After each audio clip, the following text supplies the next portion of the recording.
Some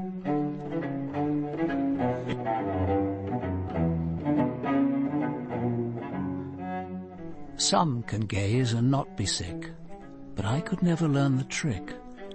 There's this to say for blood and breath: they give a man a taste for death.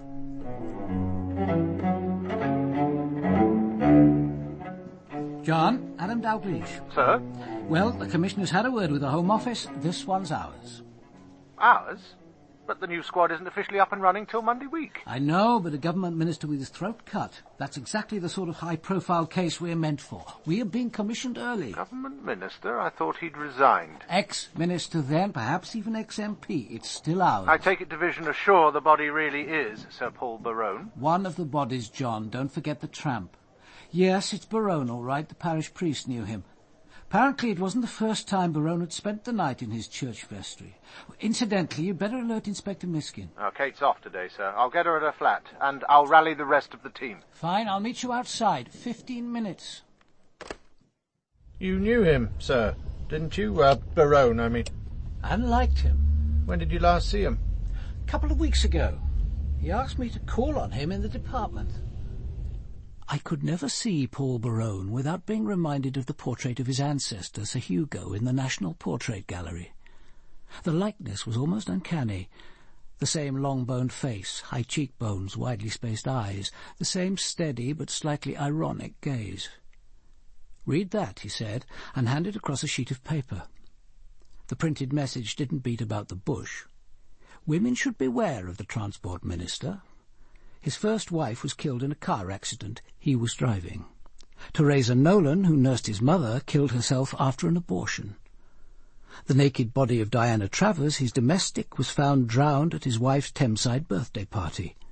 3 deaths. Proximity to the elegant baronet can be lethal. I looked at him. Any idea who could have sent this? None. But it's close to an accusation of murder. It's actionable. I handed it back. Has this been sent to anyone else? Sir Paul opened his desk drawer. At least one journal's had it. This is the current edition of the Paternoster Review. The magazine had been running a series of articles on members of the government. It was Sir Paul Berowne's turn. It started innocuously enough.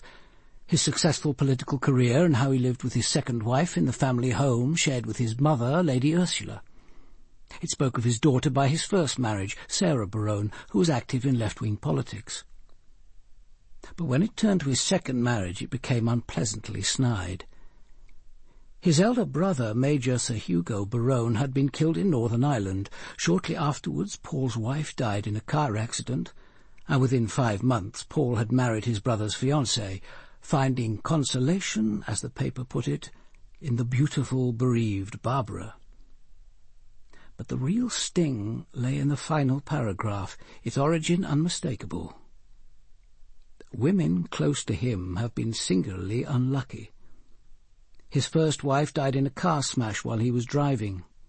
Teresa Nolan, a young nurse caring for his mother, killed herself after an abortion, and 4 weeks ago a young girl who worked for him, Diana Travers, was found drowned following a party he threw to mark his wife's birthday. "They're wrong about that, you know," he said. "I didn't arrange that birthday party, Barbara did. And in the end I couldn't make it, I wasn't there." "Do you know what happened?"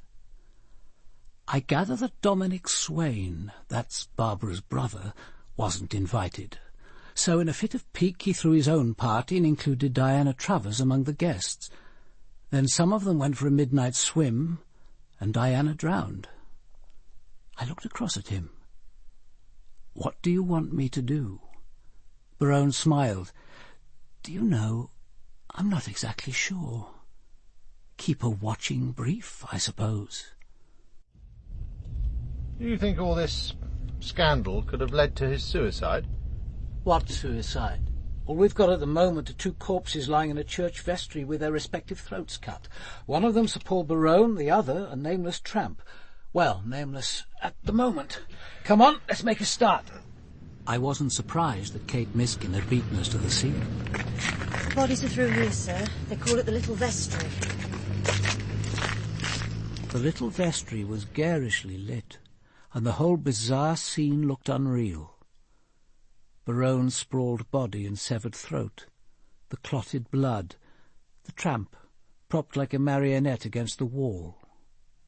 The bodies, Kate told me, had been found by an unlikely pair of companions. 65-year-old Miss Emily Wharton, a regular churchgoer, and 10-year-old Darren Wilkes. Theirs was a strange friendship. Some months before, Darren had attached himself to Miss Wharton, and now they met regularly every Wednesday and Friday when she came to replace dead flowers in the vase before the statue of the Virgin. It was 8:45 on the morning of Wednesday the 18th of September when the two of them approached the south door, the one to which Miss Wharton had the key. But to her surprise she found the heavy iron-bound door unlocked. Kate said that as Miss Wharton felt for the light switch, Darren scampered past her. He liked to light a candle when they arrived, thrusting his thin arms through the grille that separated the passage from the church nave so as to reach the candle-holder and the coin-box. Early in their walk she'd given him the usual 10p piece, and she heard the faint tinkle as it fell into the box. Now a faint smell, alien yet horribly familiar, came to her nostrils, and suddenly she knew that something was dreadfully wrong. Gently at first, and then with one sudden movement, she opened the door to the little vestry, and she saw the horror itself. 2 bodies lay like butchered animals in a waste of blood, their throats cut. She sent Darren to fetch Father Barnes. 5 minutes later the priest arrived. He stood staring at the scene. "Do you know them, Father?"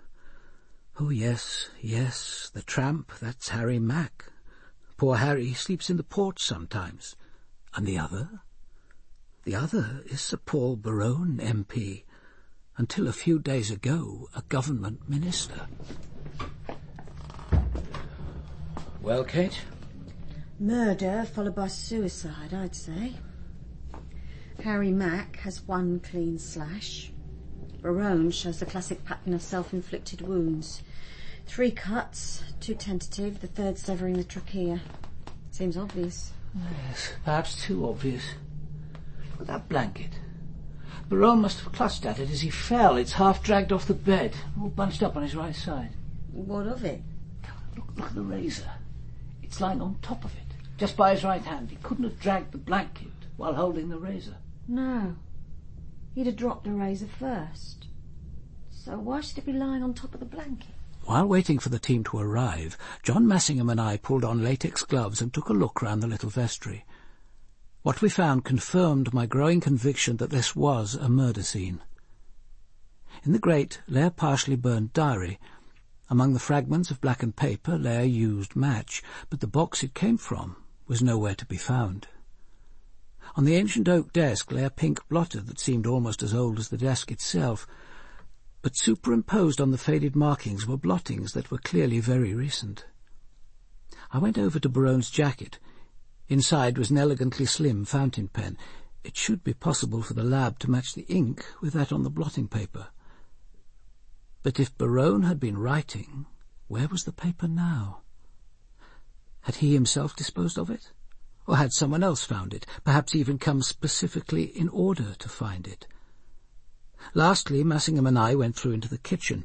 A tea towel hung by the sink. I peeled off my gloves and felt it. Damp all over, as if it had been soaked, wrung out, and left to dry.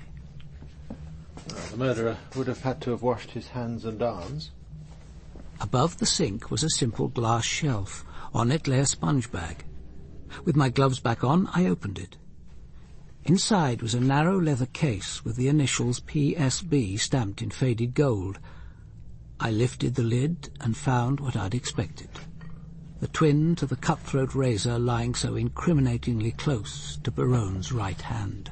I thought these went out with Sweeney Todd. Who on earth uses them these days? Darren was still waiting in the police car. He looked up at me with bright, suspicious eyes. "She never did it, Miss Wharton. She's innocent." "We never thought she did." "That's all right then," he said. "It's lucky you were together when you found the bodies," I said. "Turned her up proper," said Darren. "She don't like blood.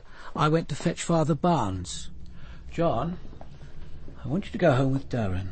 There's something that boy's keeping back. See if you can get to the bottom of it. Sir?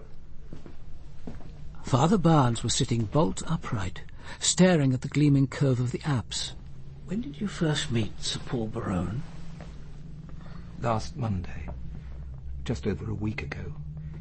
He called at the vicarage and asked if he could see the church. We keep it locked, you see. He said he'd always wanted to see St. Matthew's. So you gave him the key? Well, he was away for about an hour. When he came back, he said he'd like to sleep that night in the little vestry. He'd noticed the bed. It was an odd request. Did he give any reason? No. He made it sound quite ordinary. So at about 8 o'clock that evening he turned up, carrying a hold-all, and I gave him the key. The following morning I went to the little vestry. The bed had been made up. Everything was very tidy. So I went into the church, and he was sitting in this row a little further along. There were just the two of us. He took communion. Afterwards we walked together to the little vestry, and he left. And that was all on this first visit? Not quite. When I placed the wafer in his hands... Yes? I thought I saw... There were marks, wounds, on his wrists. Stigmata. Evidence of an intense religious experience. Have you told anyone else about this? Only you. Then please don't. Only imagine the effect if this were to become public. It isn't even necessary to refer to it in your statement. If you need to confide in anyone, tell your bishop. During the following week, Berowne resigned from the government and announced his intention of leaving the Commons as well. Yesterday morning he'd rung Father Barnes, asked to spend the night in the church again, and arranged to pick up the key at 6 o'clock that evening. He'd arrived promptly, carrying the same hold-all. The next thing I knew was when young Darren came for me and told me there were 2 dead bodies in the little vestry. I asked him to tell me about Harry Mack. Poor Harry was a problem for St. Matthew's. For some reason he'd taken to sleeping in the south porch, bedded down on newspapers and covered with an old blanket. Perhaps, said Father Barnes, he'd already settled down under his blanket when Berowne arrived, and Berowne had asked him in out of the cold to share his meal. I asked Father Barnes if he'd told anyone that Sir Paul was spending the night in the church. Oh, no. There was no one to tell. No one knew anything about him. Not until this morning. Ah, Inspector Miskin. Kate, I want you to break the news to Sir Paul's family. Yes, sir. There's a wife and an elderly mother, Lady Ursula, and a housekeeper of sorts. Take a DC with you. When the news breaks, they may need protection.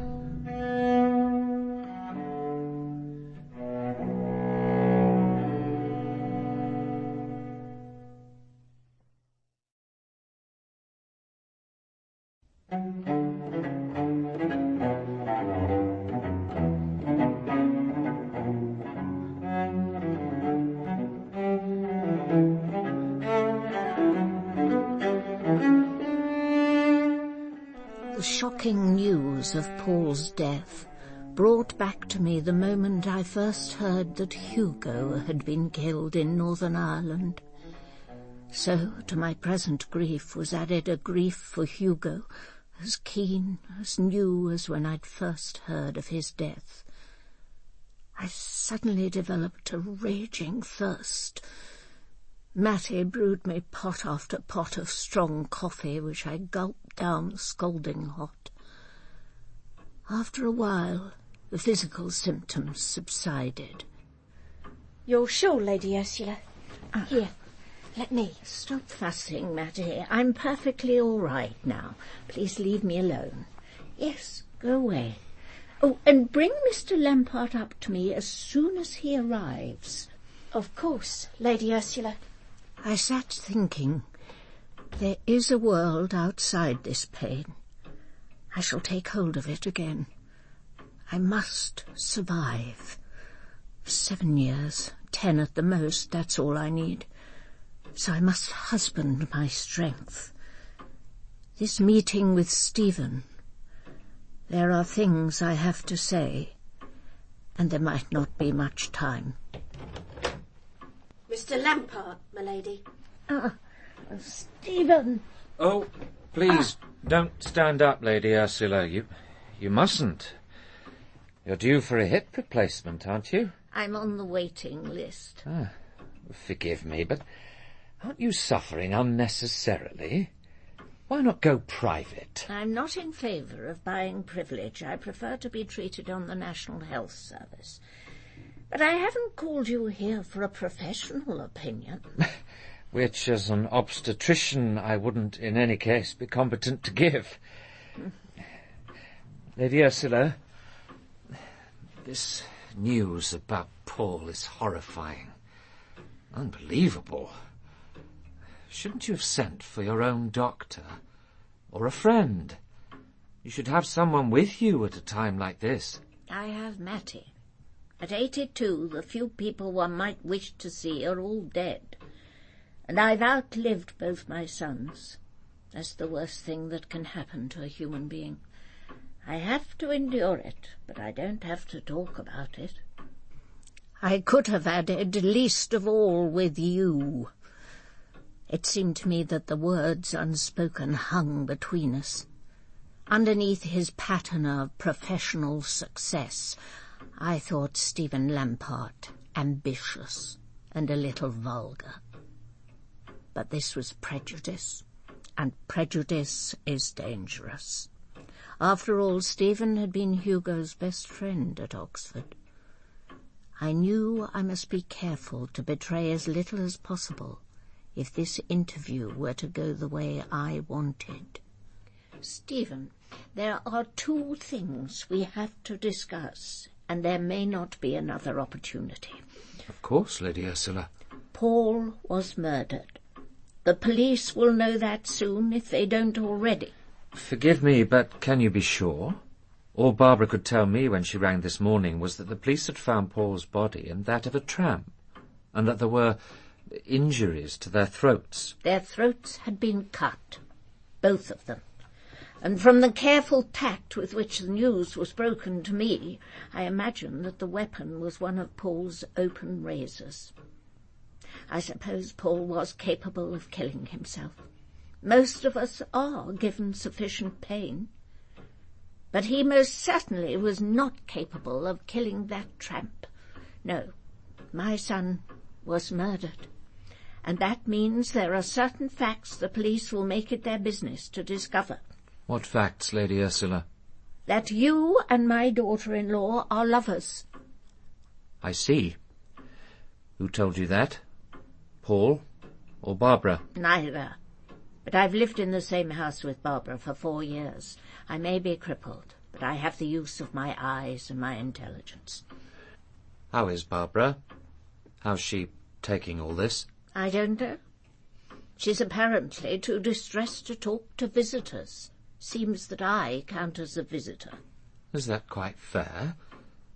Paul was her husband, and she did care for him. Perhaps more than either of us understand.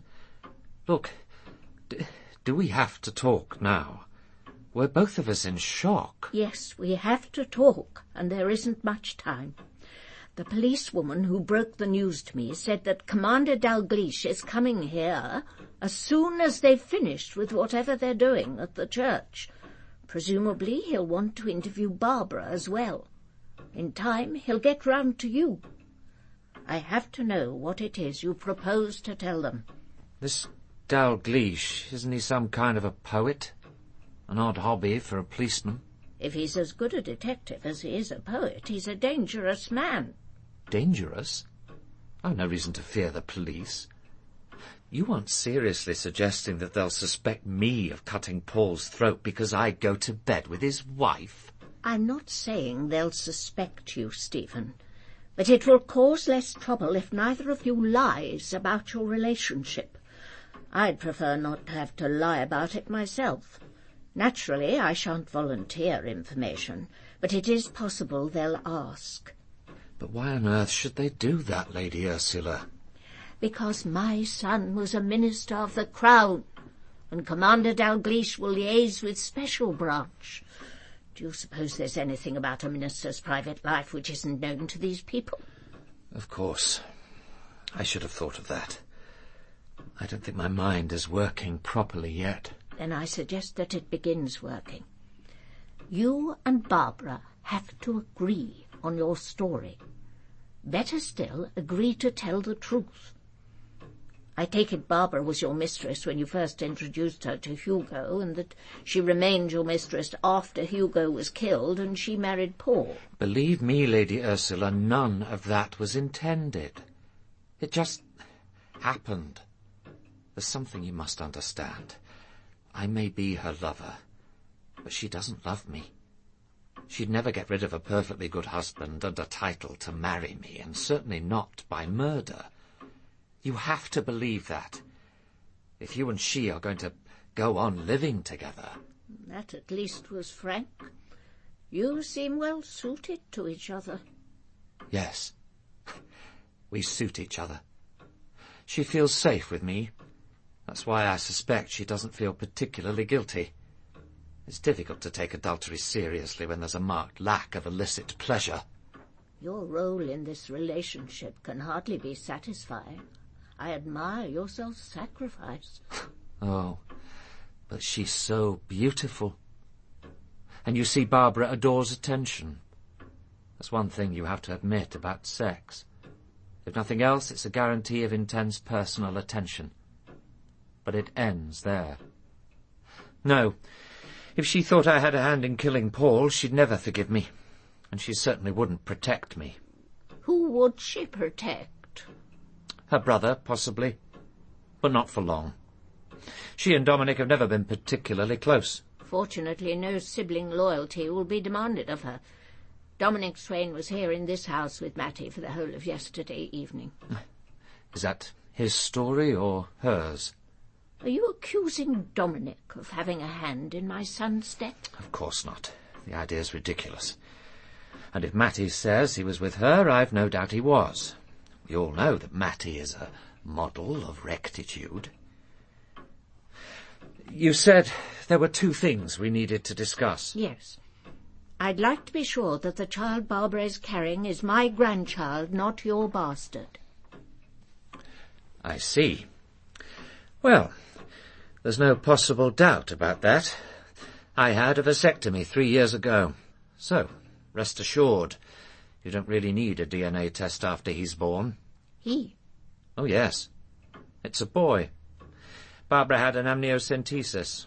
Paul wanted an heir, and he's going to get an heir. Did Paul know about the child before he died? Barbara hasn't said. I imagine not. After all, she's only just heard about the sex of the child herself. I rang and told her first thing yesterday morning. And now, if you'll excuse me, I'll go down and see her before the police descend on her. She's alone, I take it? As far as I know. I've sent for Anthony Farrell, but he has to get up from Winchester. The family lawyer? Won't that look suspicious, having him here? He's a family friend as well as a lawyer. But I'm glad you're seeing her before he arrives. Tell her to answer Dalglish's questions, but not to volunteer information. Too much candour looks as suspicious as too little. Oh, and tell her to say nothing about the child. That's important. If it's what you want. But it could be helpful to mention the pregnancy. She's not to mention it. If you're sure. In that case, I'll go down to Barbara. One more thing. What do you know about Teresa Nolan? No more than you, I imagine. Probably less. She only worked at Pembroke Lodge for 4 weeks, and I hardly set eyes on her. She nursed you and lived in this house for over 6. When she came to me, she was already pregnant. And Diana Travers? Nothing, except that she was unwise enough to overeat, drink too much, and then dive into the Thames. As you must know, Barbara and I had left the Black Swan before she drowned. Lady Ursula, I really don't think we should be complicating Paul's death with old, irrelevant tragedies. Are they both irrelevant? Incidentally, has Sarah been told? Not yet. Would you like me to go round? She is Paul's daughter, after all. This will be a terrible shock to her. She oughtn't to learn it from the police or through the media. She won't. If necessary, I'll go round myself. But who will drive you? Isn't Wednesday Halliwell's day off? There are taxis. After leaving the church, I went briefly back to the yard to pick up my files on Teresa Nolan and Diana Travers, and it was after midday that I arrived at the Berowne family residence in Camden Hill Square. I'd left John Massingham to supervise what remained to be done at the church, and I'd brought Kate with me. It seemed more appropriate. There were only women in the house, and it had been Kate who'd first broken the news to Lady Ursula. When I rang the doorbell, it was a full 2 minutes before the door was opened, and we faced a woman who I knew must be Evelyn Matlock. She was, I guessed, in her late 30s and uncompromisingly plain. A small, sharp nose, a primly censorious mouth, a receding chin. As she stood aside to let us enter, I remembered what Paul Berowne had once told me about her. Here was a woman whose father he had unsuccessfully defended, to whom he'd given a home and a job, who was supposed to be devoted to him. If that were true, she was concealing her grief at his death with remarkable stoicism. I was accustomed to seeing apprehension, dislike, even hatred. But now, for a moment, what I saw in her eyes was naked fear. It passed almost at once and gave place to what seemed to me an assumed indifference, but it had been there. Commander Dalgliesh and Detective Inspector Miskin are here, Lady Ursula. Without waiting for us to step into the room, she turned and left. We stood facing Lady Ursula Berowne.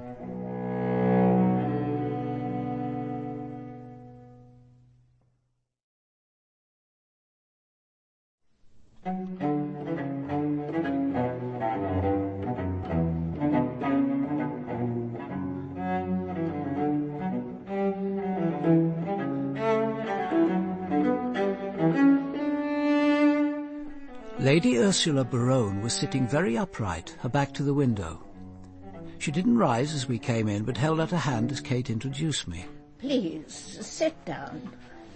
If Inspector Miskin has to make notes, she may find that chair by the window convenient. Perhaps you will sit opposite me, Commander. As I sat where she indicated, I saw that her chair was specially designed for the disabled. A control in the armrest raised the seat to help her stand. Its functional modernity struck a discordant note in a room otherwise cluttered with 18th century furniture. Another modern feature was the paperback lying on the round table to her right. I saw that it was Philip Larkin's Required Writing. She held it up. Mr. Larkin was a librarian as well as a poet. Unusual, perhaps, but not wholly inappropriate. To be a poet and a policeman seems to me eccentric, even perverse. Do you see the poetry harming the detection, or the detection harming the poetry? Well, it's the poetry, I assume, that must suffer. One could scarcely settle down to writing poetry in the middle of a case. So far, I've never felt the need to do so. Perhaps the human mind can deal with only one intense experience at a time. You must excuse me. Being interrogated by a detective is a new experience. May I say that Inspector Miskin broke the news to me with tact and consideration. But all she told me was that my son was dead, and that there were certain wounds. I've made assumptions about his death, Commander, but would you tell me precisely what happened? His throat was cut. As I thought. The tramp with him, Harry Mack, died the same way. And the weapon? A blood-stained open razor was close to your son's right hand. The razor was his. Yes. I understand that the door to the church, the vestry, or wherever he was open? Yes. Miss Wharton, who discovered the bodies together with a young boy, says she found it unlocked. And are you treating this as suicide? Oh, no. I'm treating it as double murder. The tramp Harry Mack didn't kill himself. I don't think your son did either. But it's too early to say more. We must wait for the post-mortems and the forensic tests. Now, there are some questions I need to ask. When did you last see Sir Paul? At 8 o'clock yesterday morning. He always brought me my breakfast tray. No doubt he wished to reassure himself that I had survived the night. Did he tell you then, or at any time, that he intended returning to St. Matthew's? No. We didn't discuss his plans for the day, only mine. Did any other members of the household know that Sir Paul intended revisiting St. Matthew's yesterday evening? I don't know, but I think it unlikely. We have only a small staff. Evelyn Matlock, whom you've met, is the housekeeper. Then there's Gordon Halwell. He's an ex-sergeant in the Guards, and he served with my elder son, Hugo. I suppose he'd call himself a chauffeur handyman. He came here just over 5 years ago, before Hugo was killed, and stayed on. He has a flat over the garage. He drove Sir Paul? Rarely. Before he resigned, Paul used his ministerial car or drove himself. No, Halliwell drives me. He takes me out almost daily. Sometimes he drives my daughter-in-law. But you'll have to wait to speak to him. Today's his day off. Any other staff? Only one. Mrs. Iris Minns. She comes here 4 days a week to do general housework. Miss Matlock can give you her address. This religious experience of your son's in the vestry of St. Matthew's, did he talk to you about it? No, he wouldn't have expected me to sympathise. I'm not a religious woman. His alleged experience in that church is inexplicable, and he didn't try to explain it. Not to me, anyway. In the last few seconds she had been overcome with exhaustion, and her gnarled hands began very gently to shake. But I controlled my compassion as she was controlling her grief. I took from my case the half-burnt diary, still in its protective transparent wrapping. Would you please take a look at this, Lady Ursula? I'd like you to confirm that this diary is in fact Sir Paul's. Please don't unwrap it. Yes, this is his. But it's simply a record of engagements. It can't be of any importance. Then why should he, or anyone else, wish to burn it? And there's another oddity. The top half of the last page has been torn away. Shows the calendar for last year and this. Can you recall what else, if anything, was on that page? I can't remember that I ever saw that page. When and where did you last see the diary? I'm afraid that's the kind of detail it's impossible for me to remember. There's really only one more matter.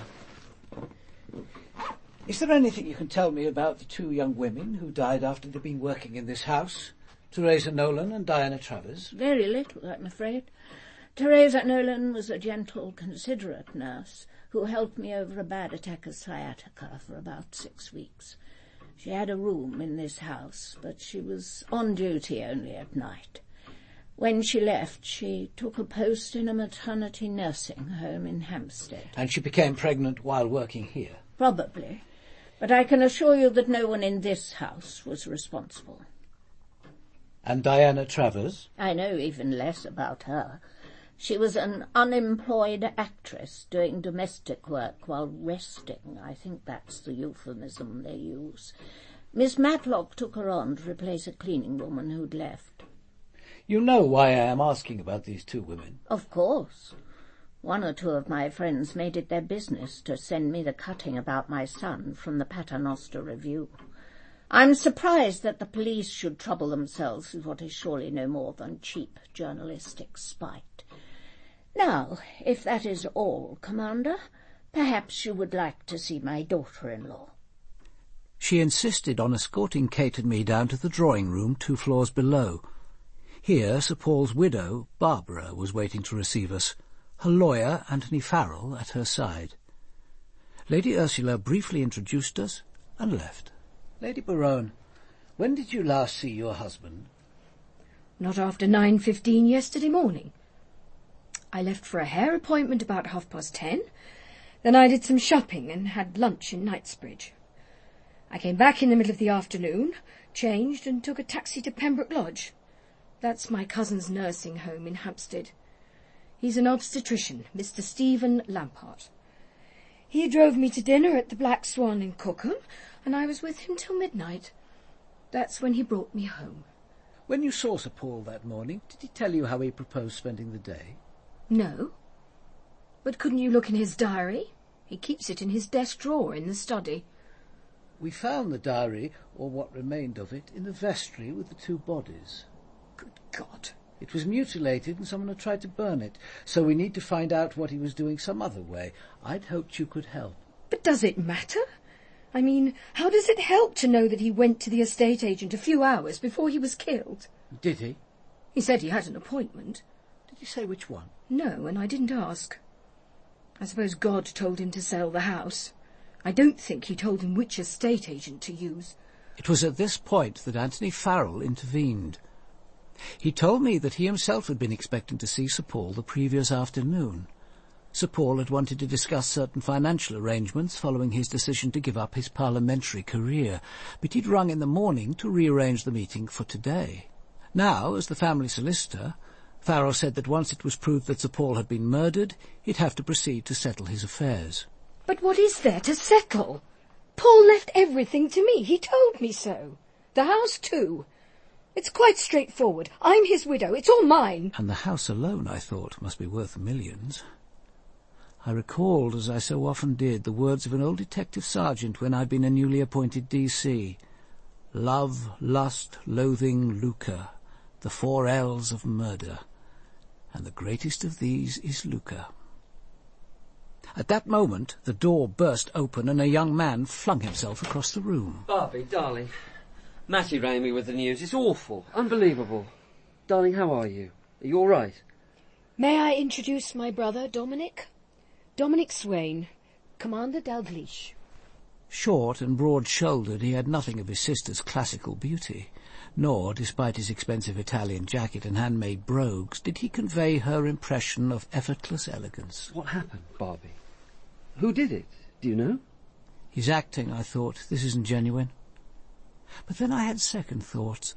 Shock and grief affect people in odd ways.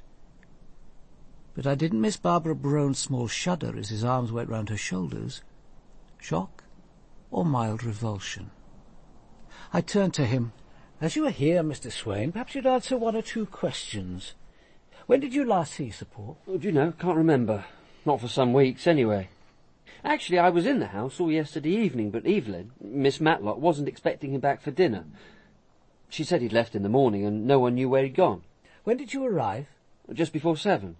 Stayed till just after 10:30, then went over to the local pub, the Raj, for a last drink. They remember me there. I was one of the last to leave.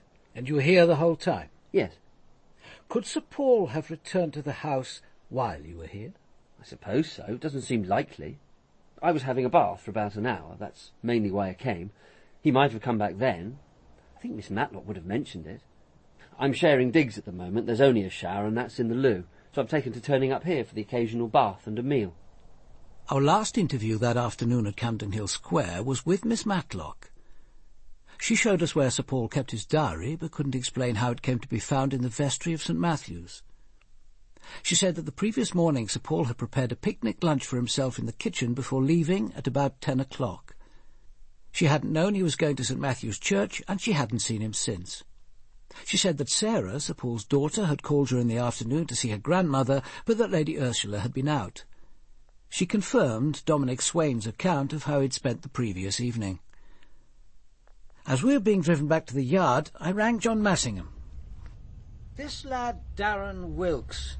Did you find out anything about him, John? I took him home, as you said, sir. By God, what a place, a right shambles.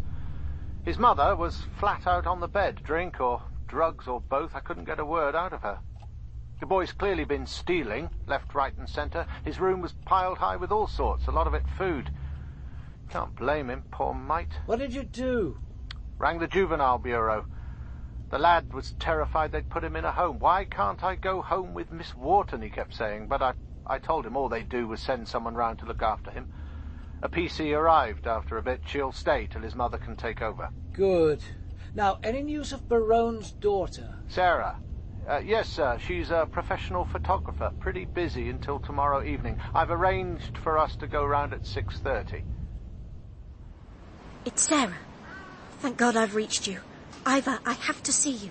You've heard? Just now on the 6 o'clock news. Have the police been in touch with you? They've been trying to get me, but I told them I was tied up until tomorrow evening. And are you? Not exactly. How many times have I told you? Never lie to the police unless you're sure they can't find out. They've only got to check your diary. But I couldn't let them come until we'd spoken. There are things they might ask. About Teresa Nolan. About Diana. Ivor, we have to meet. Go to the flat. I'll be round shortly. And don't worry. I'll be with you tomorrow when the police come. Oh, and Sarah. Yes. Yes, I'm here. We were together the whole of yesterday evening. From 6 o'clock when I arrived from work. We ate in the flat. We stayed together all night. Get that into your mind. Start concentrating on it now. We were together the whole time. Got it? I'll be with you in half an hour.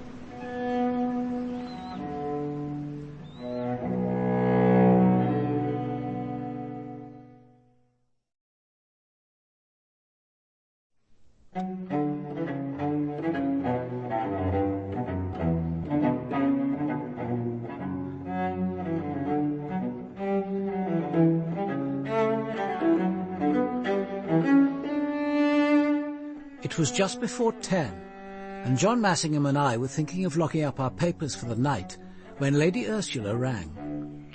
I apologise for telephoning so late, Commander, but Halwell has returned home, and I should be grateful if the police could see him now. Tomorrow will be a busy day for both of us, and I'm not sure when he could be available. The door was opened by a resentful Miss Matlock in a long, flowered dressing gown. We followed her through the house and out to the cobbled yard that led to 2 large garages. The doors of the left-hand one were open, and in the glare of the fluorescent lights we could see a black Vauxhall and a white VW parked neatly side by side, with room for a third car.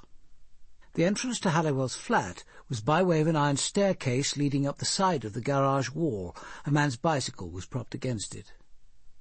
Miss Matlock left us, and we were making our way down the side of the Vauxhall when the door above opened, and Gordon Halliwell was silhouetted against the light, broad-shouldered and stocky. He invited us in, and we accepted his offer of coffee. He told us he knew that Sir Paul used a cut-throat razor, and that the diary was kept in the top right-hand drawer of Sir Paul's desk. But he couldn't remember when he'd last seen the razors or the diary. He hadn't been told that Sir Paul would be visiting the church the previous evening. He himself had been in the flat from 5:40 until just after 10, when he'd left to visit the widow of one of his comrades killed in action. He told us that Lady Ursula had phoned twice during the evening, once at about 8 to discuss arrangements for the coming week, and again about 9:15 to remind him that he could use the Vauxhall that evening because his own car was in for servicing. Is there any chance that someone from the house or from outside could have taken out a car without your knowing? Halliwell asserted that it would have been impossible. He'd have heard the garage being unlocked. To be absolutely clear, I said, last night from 5:40 until you left for the country shortly after 10, you were here alone in the flat and the garage door was bolted. We'd have to check that country visit of his, I was thinking. When suddenly we heard someone coming through the garage. A moment later the door was flung open and Dominic Swain stood in the entrance. Oh, my God, sorry. I'm always bursting in when the police are doing their stuff. It only came about borrowing the VW tomorrow. Don't worry, Mr. Swain, we're just leaving. But as we're here, perhaps we could ask you about 1 or 2 matters. In the main house, do you think? Just to confirm, sir, you were here in the house the whole of last evening from the time you arrived, just before 7, till you left for the Raj at 10:30. That's right, Inspector. Clever of you to remember. Look, I admit I'm hardly everyone's favourite brother-in-law, but I had nothing to do with Paul's death. Actually, I don't see why Paul resented me so much. I admit I bath and eat at his expense occasionally. He's hardly on the breadline. And an occasional game of Scrabble with poor Evelyn can't have bothered him. But I didn't slit his throat for him. I'm not in the least bloodthirsty. I'm not like Halliwell, trained to creep about among the rocks with my face blackened and a knife between my teeth. That's not my idea of amusement. You prefer an evening's Scrabble with your lady friend. Who won? Oh, Evelyn. She usually does. 382 points to my 200. If she weren't so depressingly honest, I'd suspect her of cheating. Anyway, you wanted to ask me something, Commander? Tell us about Diana Travers. What about her? She's dead. We know that. She died after a dinner party given by you at the Black Swan. Tell us about it. Why did you invite her? Call it a generous impulse. I knew my dear sister was having what she described as an intimate dinner party at the Black Swan for her birthday. Too intimate to invite me, apparently. So I thought I'd organise a little celebration of my own. Diana happened to be around, so I asked her to join us. What happened after the meal? We went out to the river bank, found this punt moored upstream. The rest of them thought it would be fun to mess about on the river. Diana and I decided to have our fun on the bank. Afterwards, we thought we'd swim out to the punt and bob up beside them. Having first taken off your clothes? They were already off. Sorry if I shock you, Inspector. You dived in first? Waded in. Then I struck out and reached the punt. I looked back for Diana, but I couldn't see her. So I struck back for the bank. She wasn't there, but her clothes were. It was then I became scared. And then the body surfaced right by the punt. They struck it with the punt pole. So they held her head above water and paddled to the bank. I helped drag her out. She just lay there, eyes staring. We tried mouth to mouth for a bit, and one of the girls ran to the restaurant for help. No good. End of Diana. End of a jolly evening. Did you know much about her? Tell you one thing I found out. She wasn't an actress. She told me on the way to the Black Swan. No equity card, no drama school. Did she say what her job really was? She said she was working her way through a creative writing course. She was gathering material. And no one asks why you want a temporary job when you say you're on the stage. I can't say I cared one way or the other. Kate? Past your bedtime, isn't it? Where are you? Back in the office, sir. I wanted to tell you I've spoken to the pair who look after Father Barnes, Mr. and Mrs. McBride, sort of housekeeper and handyman. They both swear that when they passed St. Matthew's last night on the way to the pub, it was just after 8. Water was fairly gushing out of the drain pipe. Mrs. McBride remembers saying to her husband, "That's Father Barnes having a strip wash in the vestry." Excellent, Kate. I reckon that more or less pinpoints the time of the murders. We know the murderer had a lot of blood to wash off. Look, John and I aren't coming back. Let's call it a day. It was after 11:30 when I clanged the lift door behind me and turned the key in the security lock of my flat. It was the only place I'd ever thought of as home. My mother had died 3 days after I was born, and if my gran, who brought me up, knew who my father was, she never told me. Miskin was my mother's name, and my gran's. It had taken a long time, but finally I'd escaped from my grandmother, from the dirty, noisy estate, the graffiti, the broken lifts, the stink of urine. This flat, on the top floor of a Victorian block, was my private world. No one was allowed in. No one, that is, except for Alan. I switched on the lights, drew the heavy linen curtains and phoned him. We'd planned to see a film the following night, but this was no longer possible.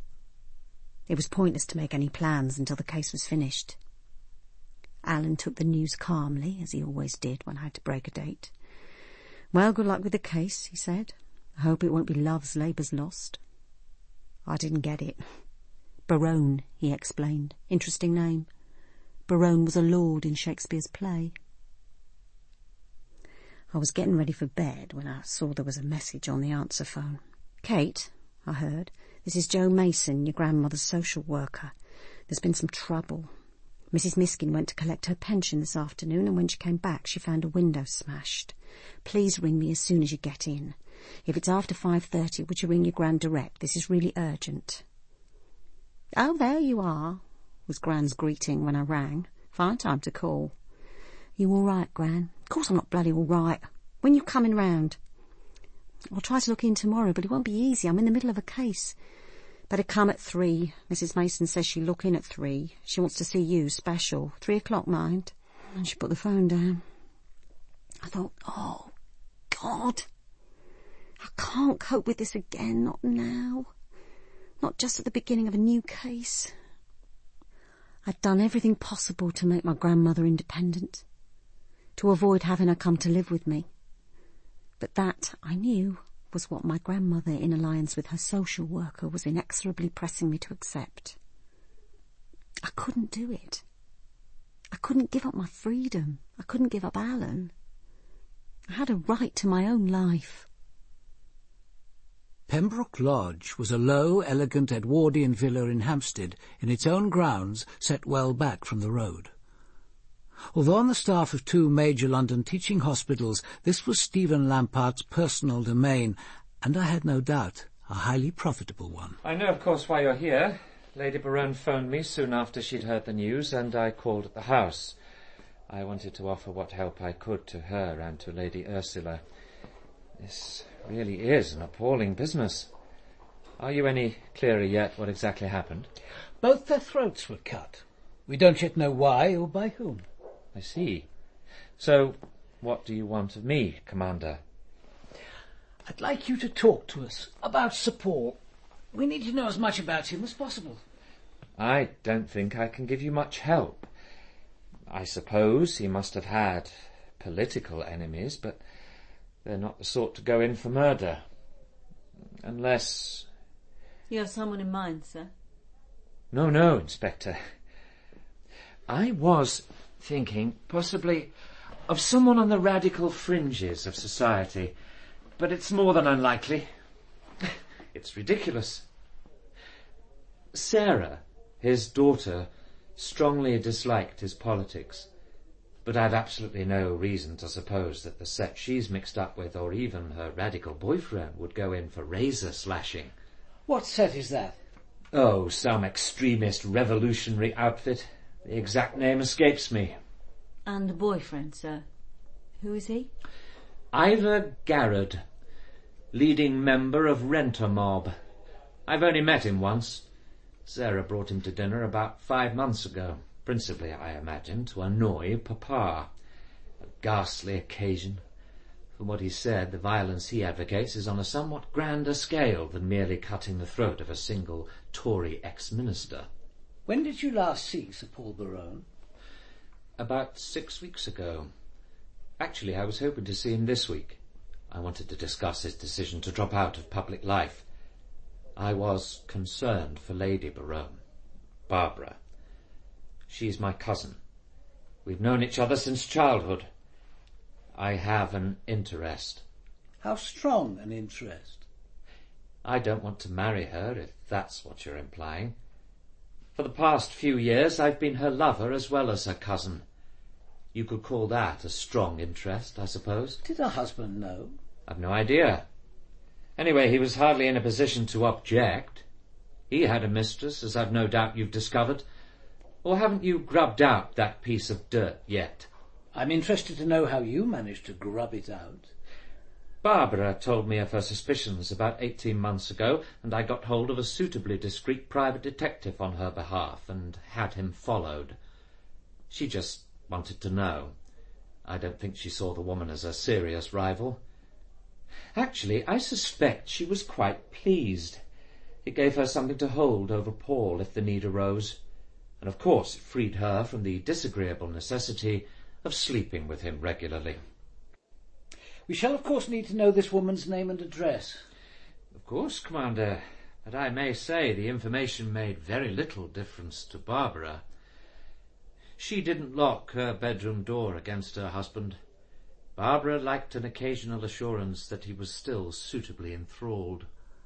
I wondered whether his willingness to talk so freely arose from arrogance, or whether there was a more sinister motive.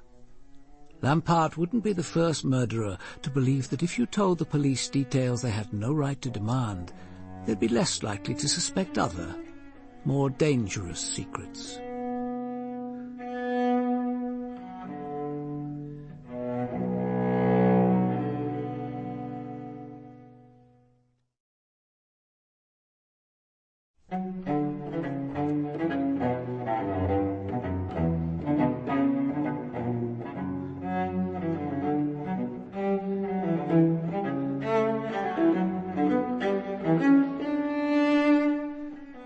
was an almost unbroken stream of traffic past the front gate of Pembroke Lodge, and I had to wait before it was safe to filter in. I spent the time wondering just how Adam Dalgliesh did it, how he'd managed to extract so much information from Stephen Lampart. Where had AD been so clever? Did you enjoy yourself, Kate? Yes, sir. I must admit it. I like the sense of being in control. Is that wrong? No. No one joins the police without getting some enjoyment out of exercising power. The danger begins when the pleasure becomes an end in itself. That's when it's time to think about getting another job. I'm only sorry we got so little about Theresa Nolan out of him. This dinner at the Black Swan, sir. You and Lady Berowne were there, both of you, on the evening of the 7th of August, when Diana Travers drowned. You obviously know we were. It was Lady Berowne's 27th birthday party. And you escorted her, not her husband. He was expected to join us later, but rang to say he couldn't make it. Since you know so much, you must also know that we left before the tragedy. And that other tragedy, sir, Theresa Nolan. You weren't, of course, present when that happened either. If you mean, did I sit by her side in Holland Park while she swallowed a bottle of distalgesic tablets? No, I wasn't. She left a note, making it plain that she'd killed herself because of guilt over her abortion. She was one of your nurses here. I wonder why she didn't have the operation at Pembroke Lodge. I wouldn't have done it. I don't operate on my own staff. Actually, I can't see how her death or that of Diana Travers has anything to do with Sir Paul's death. Ought we to be wasting time with irrelevant questions? Not irrelevant. Sir Paul received letters suggesting that he was somehow connected with these two deaths. I see. Well, I knew absolutely nothing of the Travers girl except that she worked in the Berowne house as a part-time domestic, and that she was at the Black Swan on the night of the birthday party. As for Theresa Nolan, she came here after nursing Lady Ursula. She had a midwifery qualification, and she was perfectly satisfactory. She must have got pregnant when she was working in the Berowne house, but I didn't ask by whom, and, well, she never said. Did it occur to you that the child could have been Sir Paul's? Yes, it occurred to me. It occurred to a lot of people. What happened when she discovered she was pregnant? She came and told me she wanted a termination. I referred her to a psychiatrist and left him to make the necessary arrangements. After the operation, she came back here. A week later, well, you know what happened. He had the means. He could have stopped off at the church on the way to the Black Swan, leaving Lady Berowne in the car. He had the knowledge, he had the motive. I don't think he wanted to marry the lady, but he certainly didn't want an impoverished mistress. And heaven knows what Sir Paul was planning to do with his money following that religious conversion of his. But Lampart's a doctor. There are more subtle methods available to him than throat-slitting. But killing without arousing suspicion isn't easy, sir, even for a doctor. And if he could have pulled this off, it would have been the perfect murder. It wouldn't have even been considered murder. It was Harry Mack who did for him. Without that second killing, wouldn't we have taken it at its face value as suicide? Except for the mistake of half-burning the diary and taking away the matches. Some ways, the clue of that half-burnt match is the most interesting in the case. How do you think it happened, sir? The murderer must have known there'd be a lot of blood. I think he was naked when he killed, naked to the waist at least, so that he could wash it away afterwards. There was no sign of a struggle, so Sir Paul could have been pulled down by something slipped round his neck, a scarf, a towel, even a noose of some sort, and half-throttled. Wouldn't that leave a mark? Not necessarily. Not when he'd finished his butchery. Then Harry Mack appears. Something of a shock, I imagine, so he has to be dealt with. Then to the washroom for a sluice down, back into his clothes, then, last of all, he burns the diary, and perhaps out of habit, slips the matchbox into his pocket. A simple mistake, which rules out suicide completely. A half-burnt match, and no trace of the box it came from. Sarah Berowne lived in a gaunt Victorian terrace of 5-storey houses on the Cromwell Road. She was, I knew, only in her early 20s, but she looked much older. She gave a nod of acknowledgement as I introduced Kate, then stood aside and motioned us across the hall and into the sitting-room. And we found ourselves facing Ivor Garrett, Dalgliesh, his features already familiar to us from the files lying on my desk in the office. You're here about my father's death, of course. I don't think I can help much, can I, Ivor? Sarah hasn't seen him or spoken to him for over 3 months. But Miss Matlock says she was at Camden Hill Square on Tuesday afternoon. Yes, to see my grandmother. I wanted to find out what was happening. You know, my father's resignation, that business about his experience in the church. But she was out and I didn't wait. I left about 4:30. Did you go into the study? The study? Oh, I suppose you're thinking of his diary. I was in the study, but I didn't see it. But you knew where he kept it? Of course, in the desk drawer. We all knew that. Why do you ask? In the hope that you might have seen it. It would have been useful to know that it was there at 4:30. We can't trace your father's movements after he left a Kensington estate agent at 11:30. We don't even know what happened, except what Sarah has learned from her grandmother. Was it murder? Oh, I don't think there can be any doubt that this is a murder case. The tramp, Harry Mack, certainly didn't slit his own throat. His death may not be of shattering significance, but no doubt his life had some importance, at least to him. If you're asking us to provide an alibi for Harry Mack's murder, then we were here together from 6 o'clock on Tuesday until 9 o'clock on Wednesday morning. We had supper here. A mushroom flan, if you want the details. But Daddy, what happened to Daddy? We're treating it as a suspicious death. I can't say much more until we get the result of the post-mortem and the forensic tests. So your father didn't see you or write to you? He didn't explain what happened in that church or why he was giving up his job and his parliamentary seat? I don't suppose he thought I cared one way or the other. My God, he couldn't even get converted like an ordinary man. He had to be granted his own personal beatification.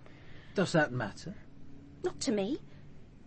I suppose Grandmamma minds. And his wife, of course. She thought she was marrying the next Prime Minister but one. She wouldn't relish being tied to a religious crank. Well, she's free of him now. And he's free of us. All of us. Sorry. I'm sorry. Don't mind me. I'll be all right in a minute. Could any more questions wait until another time? Miss Berowne is upset. I can see that. If she wants us to leave, of course we shall. You go, Ivor. I'm all right. You've said what you came to say. You were here with me on Tuesday night, all night. We were together. And there's nothing you can say about my father. You never knew him. So why don't you go? As you wish. If you need me, just ring. Just a moment. Diana Travers and Teresa Nolan. What do you know about them? Only that they're both dead. I do occasionally see the Paternoster Review. The recent article about Sir Paul was partly based on a scurrilous note sent to him and others. Kate? This note, Mr. Garrett. You aren't surely suggesting that Berowne cut his throat because someone sent him an unkind letter? No. I was merely wondering whether you or Miss Berowne had any idea who could have sent it. I admit I took for granted that the child Teresa Nolan aborted was Berowne's. I didn't feel called upon to do anything about it. I only met the girl once at an unfortunate dinner party at Camden Hill Square. Lady Ursula was brought up to know which room people are entitled to dine in. Nurse Nolan was eating out of her station and was made to feel it. Not intentionally. Oh, I didn't say it was intentional. Women like your grandmother are offensive merely by existing.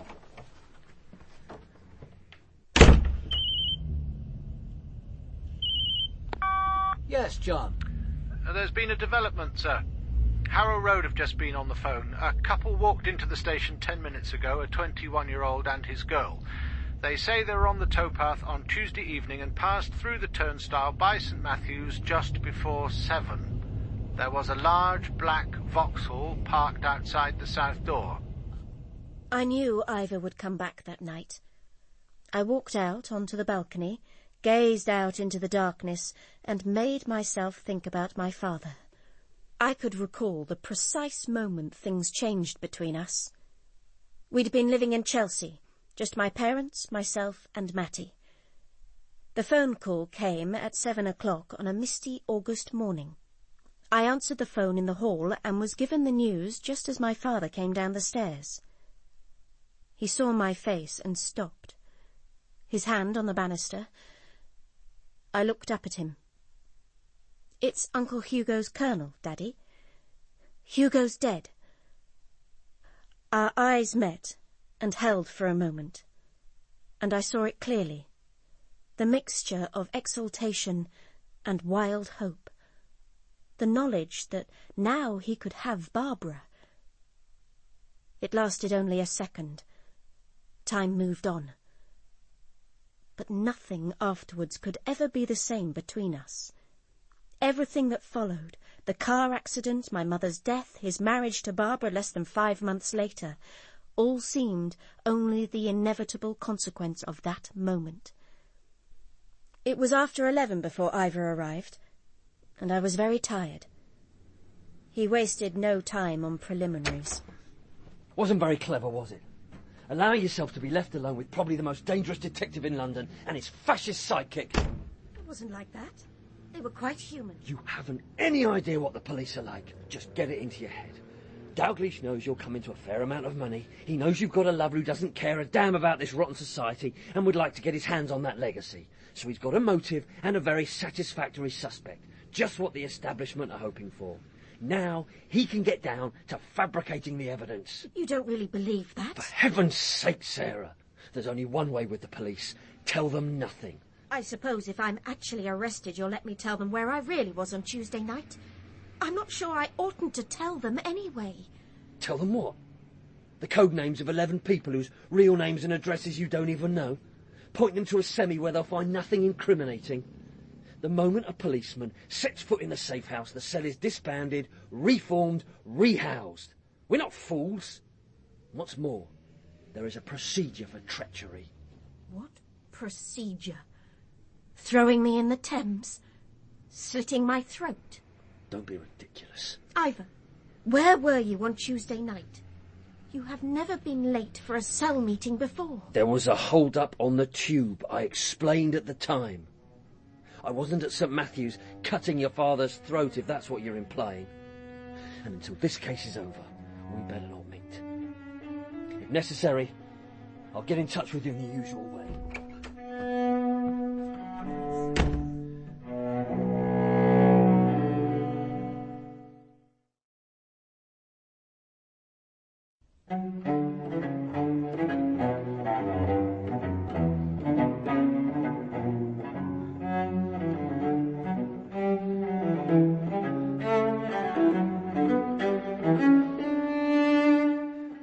Until Jean-Paul Higgins took it over, the Black Swan had been a modest riverside pub. The Black Swan was close enough to London to attract a fair number of regulars, people willing to drive the 20-odd miles to enjoy the excellent food. Monsieur Jean-Paul, small and dark, greeted Kate and me at the door as if there were nothing he'd been looking forward to more than a visit from the police. He confirmed that Lady Berowne and Mr. Lampart had dined in the restaurant 3 days earlier and produced his list of bookings to prove it. He remembered that they had arrived a little before 9:15 and had left shortly after 11. When I turned to the night Diana Travers had drowned, Monsieur Jean-Paul remained as helpful as before. He remembered Dominic Swain's party only too well. Not the kind of client we usually attract. It was not agreeable. I was relieved when they left the dining-room.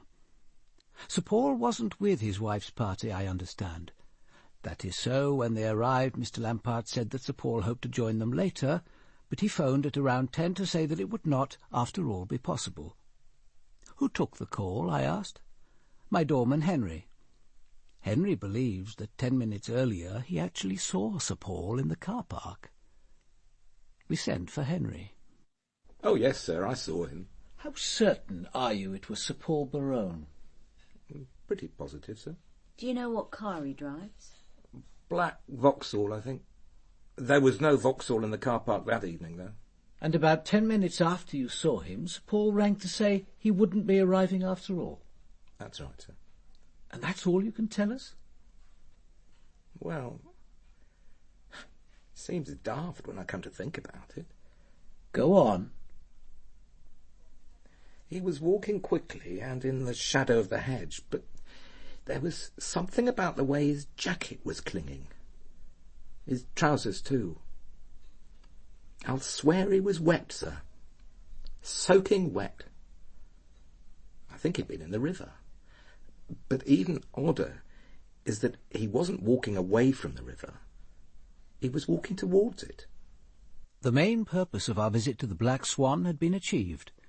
Lampart's alibi held. But the visit had served another purpose. Now, more than ever, I was convinced that the three deaths were linked. Sir Paul, Diana Travers, and Teresa Nolan. Scarsdale Lodge was a modern L-shaped block of flats in Stanmore, conveniently on the route to Paul Berowne's Hertfordshire constituency. Number 46 was a corner flat on the top floor. A.D. and I trod silently along the carpeted corridor and stopped at a white door with Carol Washburn neatly printed beneath the bell-push. The door was opened almost immediately. You know why we're here, of course, Miss Washburn. Do you feel able to talk about him? The first she'd heard about the double death was on the television news. The shock had been profound. Now A.D. gave her the details. Having heard them, curiously, it was her lover's religious experience, not his murder, that she needed most to talk about. I knew then I'd lost him.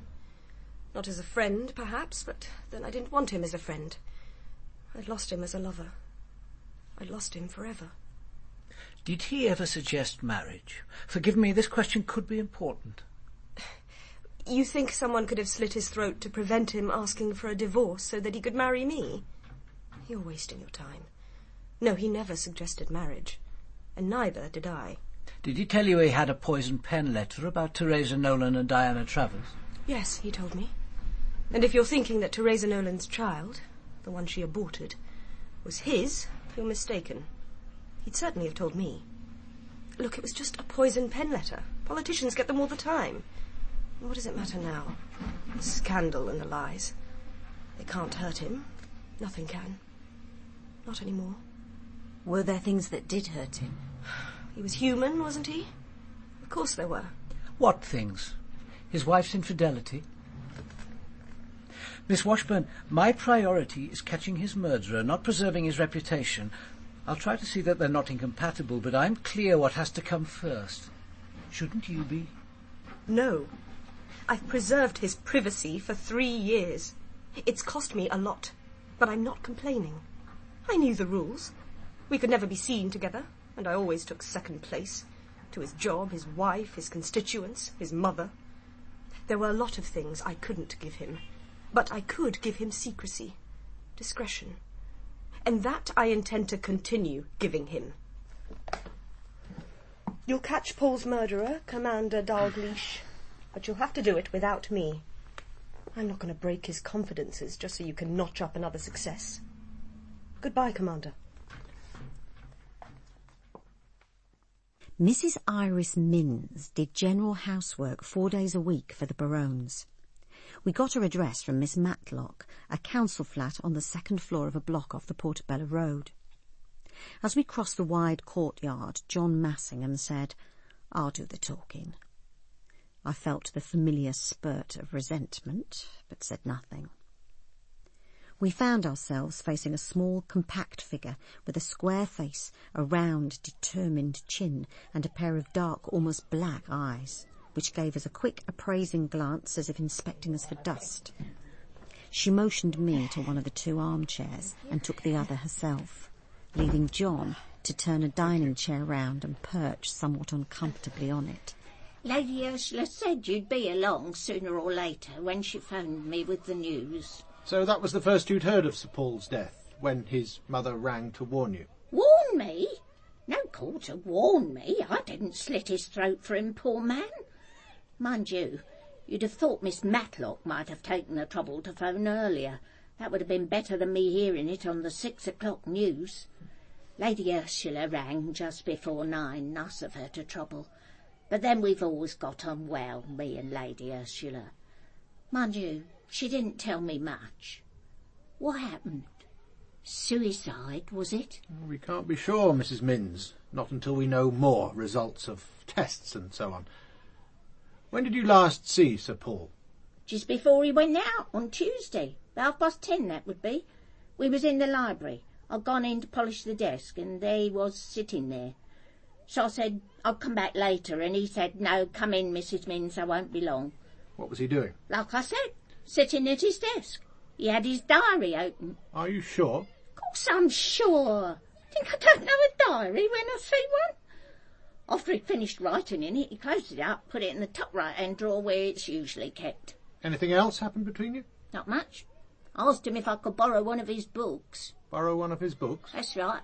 I'd seen it on the bottom shelf when I'd been dusting, and I fancied reading it. It's there, under the television, if you're interested. A Rose by Twilight by Millicent Gentle. I haven't seen a book by her for years. She reached for it in its luridly romantic dust jacket and handed it to John. He flicked through and passed it over to me. Hardly his kind of reading, I'd have thought. I took the book and opened it. On the flyleaf was written, "To Paul Berowne with every good wish from the author." Underneath was the signature, Millicent Gentle. And the date, the 7th of August. It was the date of Diana Travers drowning. Apparently John hadn't noticed. I closed the book. We'll take this book back to Camden Hill Square if you've finished with it, Mrs. Minns. Please yourself. I wasn't thinking of pinching it, if that's what you're thinking. What happened after Sir Paul gave you the book? He went out, didn't he? Heard the front door open and shut. And you're certain he put the diary back in the drawer? He didn't take it with him. Look, what is it about the diary? Are you saying I stole it or something? It isn't in the drawer now, Mrs. Minns. Of course, we don't suspect anyone of taking it. But it could be important. You see, if he did make an appointment for the next day, then it isn't very likely he meant to kill himself. I see. Well, he didn't take it with him. I saw him put it back with my own eyes. And if he did come back for it later, it wasn't while I was in the house. When did you leave? 5 o'clock, my usual time. Sir Paul's marriage, Mrs. Minns. Would you say it was a happy one? Hardly ever saw them together. When I did, they seemed all right. Never shared a bedroom, though. Some couples prefer not to. Maybe, but there's not sharing and not sharing, if you get my meaning. I make the beds, you see. That may be your idea of a marriage, but it's not mine. Hardly the way to produce the next baronet. Well, I did wonder about that a few weeks ago. Off her breakfast she was, and that isn't like her. But not much chance, I reckon, too worried about her figure. Mind you, she's all right when she's in a good mood. Too gushing, though. Oh, Mrs. Minns be a darling and fetch my dressing gown. Mrs. Minns be an angel and run a bath for me. Sweet as sugar, as long as she gets her own way. There were no quarrels then, as far as you know? Not till Tuesday morning, anyway. And then you could hardly call it a quarrel. Takes two to quarrel. She was screeching fit to reach the whole house, but I didn't hear much from him. When was this, Mrs. Minns? When I took up her breakfast tray at 8:30. I got to the bedroom door when I heard her screeching. You're going to that door. You can't, not now. We need you. We both need you. I won't let you go. Something like that. And then I heard his voice very low. I stood outside the door wondering what to do when he came out. White as paper he was. He saw me and said, I'll take the tray, Mrs. Minns. So I gave it to him. And he took it into the bedroom? That's right, and shut the door, and I went back to the kitchen. Let's get back to the library. Who else went in there that Tuesday? Let's see, Mr. Musgrave from the constituency office. He waited from 12:30 to nearly 2, hoping Sir Paul would come back for lunch. Then Miss Sarah was there about 4 o'clock. She'd come to see her grandma. Must have got fed up waiting and let herself out. Only one more thing, Mrs. Mintz. This, Diana Travers. How did you get on with her? Supposed to be a cleaner. Never done it in her life before, you could see that. Actress, she said she was, looking for work. Wanted a job she could chuck if anything turned up. Did you get on well with her? No reason why not. Bit nosy. Found her one day looking in a drawer of Sir Paul's desk. Bold as brass about it. Just laughed. No harm in her, though. I liked her, otherwise I wouldn't have let her live here. You mean she lived here? With you? No one told us that. Well, they didn't know, did they? No reason why they should. She left about 10 days before the accident. What did she do with herself while she was living here? I hardly saw her. 2 mornings a week she worked in Campden Hill Square. The rest of the time she said she was off on auditions. She went out a good bit at night, but she never brought anyone here. Then the evening after she drowned, before the inquest even, these 2 chaps turn up. Just when I got back from Campden Hill Square, sitting in their car watching out for me, said they were from her solicitors, come to collect any of her things she might have left here. Did they show you any identity, any authority? A letter from the firm, posh writing paper, and they had a card, so I let them in. I stayed by the door and watched them, mind. There's nothing here, I said. She left nearly a fortnight ago. They properly turned the place over. Found nothing, of course. Who do you think they were? Come off it. They were 2 of your lot. Fuzz. Think I don't know a policeman when I see one?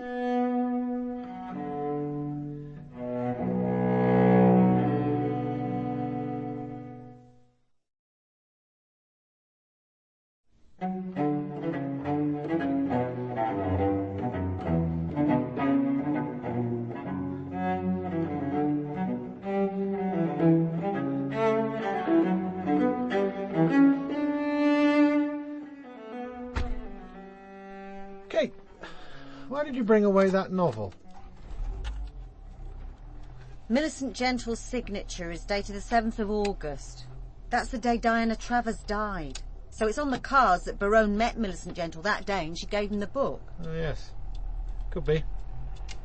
It's also possible she signed it on the 7th and left it for him at his constituency office, or posted it to his London address. Those men, John, the ones who searched Diana Travers' room, who do you think they were? Special branch? That's my guess. Oh. Look, Kate, either Travers worked for them and they planted her in Campden Hill Square, or she worked for some much more sinister organisation and they rumbled her. If they were special branch, there's going to be trouble. Come to think of it, they did tell us about Berowne's mistress. Knowing that we'd have discovered all about Carol Washburn for ourselves quickly enough. That is typical of Special Branch.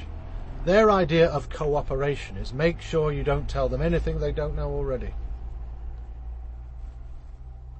I decided to drive alone that Saturday afternoon to see Teresa Nolan's grandparents in their Surrey cottage. Mrs. Nolan, a small-boned elderly woman with a sharp, anxious face, opened the door and led me into the square sitting-room. Her husband was sitting facing the window and responded to my greeting with a stiff nod. I explained that I was investigating Sir Paul Berowne's death, and that shortly before he died he'd had an anonymous letter suggesting that he might have had something to do with their granddaughter's death. Shaken, Mrs. Nolan said that Teresa had taken her own life, and that the anonymous letter certainly hadn't been sent from their cottage. I hastened to reassure her that we'd never thought it had, but I wondered whether Teresa had ever talked to them about anyone, a close friend perhaps, who might have blamed Sir Paul for her death. Mrs. Nolan turned to him. She insisted there was no proof, and that he was a married man, and Teresa wouldn't ever do such a thing. Albert Nolan maintained that there was no knowing what she might have done. After all, first she got the baby, then the abortion, then she committed suicide. What was one more sin when you've got that on your conscience? Mrs. Nolan offered to show me Teresa's room. I followed her up the narrow staircase. The room was at the back of the cottage, small, north-facing. The furniture was minimal, the bed had been stripped. Having nothing to remember but grief, then divested the room even of her personality and closed the door. I had no hope now of learning anything useful at the Nolans' cottage, but my instinct to search made me pull open the drawer of the bedside cabinet. Then I saw that something of Teresa did remain. Her missal. I picked it up and leafed through it. A small square of paper torn from a notebook fell out. Picking it up, I found myself looking at 3 short columns of figures and letters. And that's what today's brush with reality has brought me, I thought, as I eased the car gently back onto the road. A full measure of the Nolans' bitterness and pain, and a scrap of paper with a few letters and digits jotted down, perhaps not even by Teresa herself. We were in the office all next day, Sunday. At about 7:15 in the evening, the phone on my desk rang. D.I. Miskin. It's Carol Washburn. I want to see you. There's something I've decided to tell you. Well, we'll come round now. No, not here. I don't want you to come here. Not ever again. I'll meet you tomorrow morning, 9 o'clock. The formal garden in Holland Park, the one near the orangery. Do you know it? Yes, I know it. We'll be there. I don't want Commander Dalgliesh. I don't want any male officer. Just you. I won't talk to anyone else. Right. Can you give me any idea what it's about? It's about the death of Teresa Nolan. My interview with Miles Gilmartin of Special Branch, elegant in impeccable grey, was enlightening if frustrating. "We're supposed to be on the same side," I said. "Paul Berowne was murdered. If I can't get cooperation from you, where can I expect it?" "Sorry we didn't tell you earlier that Travers was one of our operatives," said Gilmartin. "Earlier? I said you didn't tell me at all. I had to discover it for myself." "I suppose Berowne really was murdered," said Gilmartin. "There's a rumour it could have been suicide." "He was murdered," I said. "And this girl, Diana Travers, was she the most suitable person you could find to spy on a Minister of State? Even for Special Branch it seems an odd choice." "But she wasn't assigned to Berowne," said Gilmartin. "What made you think that? The target was Ivor Garrard. We infiltrated her into his cell." "I see. And you conveniently forgot to mention the fact when we inquired about Garrard. You must have known he was a suspect. He still is." "Well, you don't have to look any further for the writer of your poison pen letters," said Gilmartin. "Undermining the government by discrediting ministers was just a small part of his game. Travers discovered that. But her work for us had nothing to do with Berowne's death." "Maybe not," I said, "but her death may be connected to the case in other ways." "Her death," said Gilmartin, "was from natural causes. The autopsy proves it. She ate and drank too much, plunged into cold water, got tangled in the reeds and drowned. There were no suspicious marks on the body, and, as you're doubtless aware, she'd had sex just before." There seemed little point continuing the discussion. "I'm surprised you thought Garrard worth the trouble," I said. "Garrard's connections would surprise you," said Gilmartin. "Oh, yes, he's worth it. I can assure you of that." I woke early on Monday morning, impatient for the forthcoming interview with Carol Washburn. Holland Park was only a few minutes' walk from my block, and just before 9 I made my way to the terrace above the formal gardens. When we met, we began walking together down a mushy path between the woodlands. After a while Carol paused and looked into the wilderness. "See that slanting silver birch? That's where he found Teresa Nolan, over there. We came here together a week later. I think he needed to show me." When the nursing home rang to ask if anyone at Camden Hill Square knew where she was, Paul guessed that she might be here. He must have known Teresa Nolan very well. Perhaps. She used to talk to him in the night hours when Lady Ursula was asleep. Tell him about herself, her family. The child Teresa Nolan was carrying. Could it have been his? Once I'd have said no, and been absolutely certain. I'm not certain of anything anymore. I thought Paul always told me everything, that there was nothing hidden between us.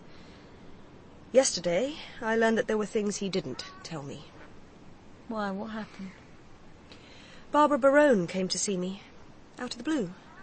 The doorbell rang, and there she was. Why, what did she come for? Oh, to satisfy her curiosity about me. That was one reason, I've no doubt. but it wasn't the main one. Her main purpose was to gloat, if she could. She asked me if I was pregnant. When I told her I wasn't, she announced that she was, and that there was no doubt the baby was Paul's. She wouldn't have said it if a DNA test afterwards could disprove it, so it must be true. It came as a terrible shock. Paul never gave me any hint that he was still sleeping with Barbara. So you're not sure about Teresa? Not 100%. And Paul didn't tell the whole truth about finding her body, either. There were 2 letters in her jacket pocket. One was addressed to her grandparents, asking their forgiveness. That was read out at the inquest. But there was another, addressed to Paul. That's what I've come to tell you. Did you see it? No. He brought it to the flat, but he didn't let me read it. He told me what was in it. Apparently, while Teresa was nursing at Pembroke Lodge, one of the patients had been brought some champagne by her husband, and she'd become a bit tipsy. She was gloating over the baby, a son after 3 girls, and she said, "Thanks to darling Stephen." Then she let out that if patients wanted a child of a particular sex, Lampart would do an early amniocentesis and abort an unwanted fetus. Women who weren't prepared to go through a pregnancy to get a child of the wrong sex knew where to go. But he is taking a terrible risk. Not really, there's nothing on paper. Teresa tried to get some evidence, but it wasn't easy. So that was the explanation of the mysterious jottings which A.D. had found in Teresa's missile. Of course, she didn't dare speak to anyone about all this. What could she hope to do against a powerful man like Stephen Lampart? In any case, how could she talk about his mortal sin when she was about to commit a mortal sin herself? But she thought that before she died, she had to do something to put a stop to it. She thought about Paul. He was a minister, a powerful man. He'd see that it was stopped. And did he? How could he? Lampart's his wife's lover. It would look like blackmail, or worse, revenge. So he tore up the letter in my presence and flushed it down the lavatory. He said, if I haven't the courage to use it, then I must get rid of it. Before he did that, he made me promise to say nothing. Of course, I gave my word. Now I've broken it. He took absolutely no action. You're sure of that? He may have spoken to Lampart, told him he knew what was going on, but had no evidence. Paul said he'd do that, but I don't know if he did. We never discussed it again. What he did do was take his money out of Pembroke Lodge. There was quite a bit, I think, originally invested by his brother. We began walking slowly down the path. I thought, suppose Paul Berowne had spoken to Lampart. With the evidence destroyed, the doctor would have little to fear. A scandal could hurt Sir Paul as much as it harmed Lampart. But after Berowne's experience in that church, perhaps with his own career thrown away, he might see it as his moral duty to expose and ruin Lampart. And what of Barbara? On the one hand, a husband who's chucked away job and prospects and is even proposing to sell their home. On the other, a lover who might be facing ruin. But could Lampart and Barbara really have had the time? Someone, Berowne or his killer, had been using the washroom at St Matthew's at 8 o'clock. So either Berowne was alive at 8, or the murderer was still on the premises. Either way, it was difficult to see how Lampart could have been sitting in the dining room of the Black Swan before 8:45. All the same, I decided to ask the question. Miss Washburn, do you think Stephen Lampart killed Sir Paul, with or without his wife's connivance? No. He'd be a fool to involve her in anything like that. And she hasn't the courage or the wit to plan it alone. But I've given you a motive. A motive for both of them. It ought to be enough to make life uncomfortable for her. Is that what you want? No, that's not what I want. I want her to be harried and grilled and frightened. I want her disgraced. I want her arrested, imprisoned for life. I want her dead. It won't happen, none of it. And the awful thing is that I've hurt myself more than I can ever hurt her. He told me in confidence. He trusted me.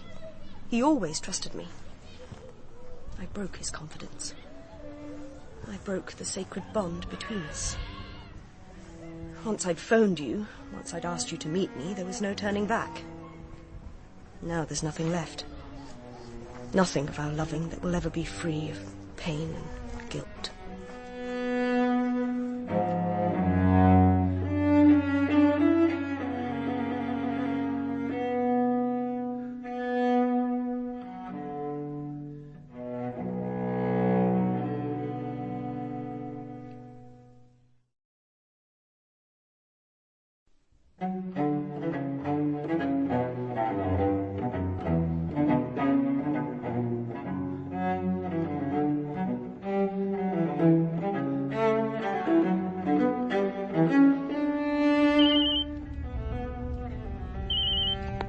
Yes, Kate. Something interesting, sir. We've just got Millicent Gentle's address from her publishers. She'd moved and they took some time to trace her. She's living at Riverside Cottage, Coldham Lane, near Cookham. I've looked it up. Coldham Lane runs almost opposite to the Black Swan. She must have given Sir Paul her book on August the 7th. Seems likely. Ring her, Kate. Ask if she'll see us tomorrow morning. Meanwhile, I'll see you at Pembroke Lodge. This alleged letter, Commander, Teresa Nolan was psychologically disturbed. Something written just before she killed herself couldn't possibly count as reliable evidence. Even if you have this letter, which I assume you haven't, we both know it would be worthless in a court of law. Are you telling us, Mr. Lampard, that the girl's story is untrue? To be charitable, let's say mistaken. Or possibly she, or perhaps Berowne, were lying. But if this so-called letter is meant to give me a motive, it's absurd. I didn't kill Berowne. Even if I were capable of such a brutal murder, I certainly wouldn't take Berowne's wife with me and expect her to wait in the car while I slit her husband's throat. The whole idea is absurd. And Teresa Nolan's belief about the abortion of healthy fetuses because they weren't the sex the mother wanted. A total, unprovable fabrication, Inspector. All operations done here in Pembroke Lodge are fully recorded. The pathological reports are in the medical records, and I can assure you that there's nothing incriminating in any file in this building. The allegation is ridiculous. But Paul Berowne believed it. He got rid of his shares in Pembroke Lodge after Teresa Nolan's death. I think he spoke to you. I don't know what he said, but I can guess. No, we never spoke. And assuming he did believe it, he'd have been in an odd position, morally speaking. He wanted a son and heir. He certainly didn't want another daughter. Nor, incidentally, did Barbara, who'd had one miscarriage, a female, 8 months after their marriage. So even assuming the story is true, although Berowne couldn't stomach the means, he wouldn't have been displeased with the ends. No wonder he was a psychological mess. So Teresa Nolan was onto something. I'll be frank with you, Commander. If I had aborted those unwanted fetuses, it wouldn't weigh on my conscience. A woman has a right to choose whether she bears a child. I happen to think she also has a right to choose which sex. No child should be unwanted. And a 2-month fetus isn't a human being. It's a collection of tissue. In my book, we've the right to do anything we can to make human life more agreeable, safer, less full of pain. Provided, presumably, we don't hurt other people and the act isn't illegal. Getting rid of an unwanted fetus hurts no one. But aborting a fetus that's not wanted because of its sex, that's certainly outside the law. It was practically a confession, sir. He was justifying it. But we'll never be able to use it in court. And it was a confession to medical malpractice, not murder. Well, what about the murder, sir?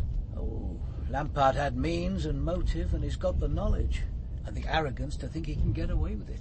But what about opportunity? He was at the Black Swan just after 8:30. Yeah. That water flowing from the vestry waste pipe at 8 o'clock. Are we being misled by that? If Berowne had died at the earliest possible time... At 7 o'clock, isn't it, sir? That's right. What happens to Lampard's alibi then? Someone was responsible for the tap running in the church kitchen at 8 o'clock, but who? And whoever turned it on, did the same person turn it off? Tuesday morning couldn't have heralded a better day for a drive out of London. If Kate thought we'd drive straight to Riverside Cottage, I disappointed her. The road passed the Black Swan, and when we reached it I stopped and turned into the car park. Opposite, and about 20 yards downstream, I could see a bungalow. This, I guessed, was our destination, and I knew, too, that that's where I'd find the clue I sought. As we looked, the dumpy figure of a woman came out of the side door and made her way to the landing stage, a dog trotting at her heels. She lowered herself into a dinghy, cast off, and began rowing across the river towards the Black Swan. You must be Miss Millicent Gentle. If so, we're on our way to see you. This is Inspector Kate Miskin. Hello. I'm Adam Dalgliesh. I wasn't expecting you for another half hour, Commander. How pleasant to meet you like this. I'd row you across, but it would have to be one at a time, and that would be rather slow. I'm afraid it's 5 miles by road, but perhaps you have a car? Indeed we do. Then I'll be waiting for you. I'll see you in about 10 minutes. When Miss Gentle opened her door to us, we walked into cheerfulness and light. The dog, Makepeace, slumped down in front of the empty stove and heaved a malodorous sigh. Miss Gentle poured us coffee. How did you find me? It was the book you autographed for him on the 7th of August. Of course. We need to know exactly what happened that night. You did see him? Oh, yes. Let me explain. I get on very well with Mr. Jean-Paul Higgins, and having a big restaurant just across the river rarely bothers me. His customers are usually no trouble. But on that night there were young people shouting and screaming. I was trying to work, and it got very irritating. So I went out to the bank, and I could see that there were 4 of them in a punt. 2 of them were trying to change places, and they were rocking very dangerously. I tried to ring Mr. Higgins, but I couldn't get through. So Makepeace and I rowed across. I made for my usual spot, and as I turned the boat to draw up to the bank, I saw these 2 men. Did you know who they were? Not at the time. Afterwards, I knew one of them, Sir Paul Berowne. What were they doing, Miss Gentle? Fighting. They didn't notice me, of course. Who won? Oh, Sir Paul. He landed what I think is called a hook to the jaw. The younger man fell. Then Sir Paul picked him up by the collar of his coat and his trousers and threw him into the river. He made quite a splash. And then? Sir Paul waded into the water and fished him out. He threw him down on the grass, said something, and walked upstream towards me.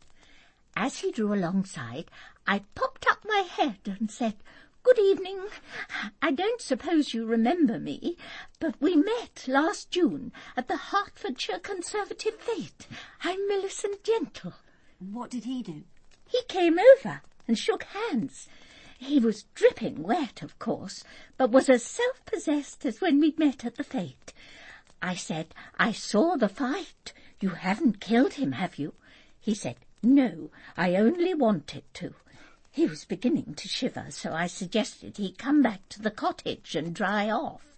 He said, "That's very kind of you, but I think I'd better move the car." I suggested he park it somewhere at the side of the road, and that I row him across. He disappeared and was back in a few minutes. What happened to the other man? I didn't wait to see. I knew he'd be all right. He wasn't alone, you see. He had a girl with him. You're quite sure about that? Quite sure. She came out of the bushes and watched when Sir Paul threw him into the river. I couldn't have missed her. She was quite naked. This girl. Look. I have a photo. Do you recognise her? Isn't that the girl who was drowned? Yes, it could have been her. I didn't see her face very clearly, I'm afraid. The light was very poor, and they must have been 40 yards away. When Sir Paul flung this man into the water, what did she do? Roared with laughter.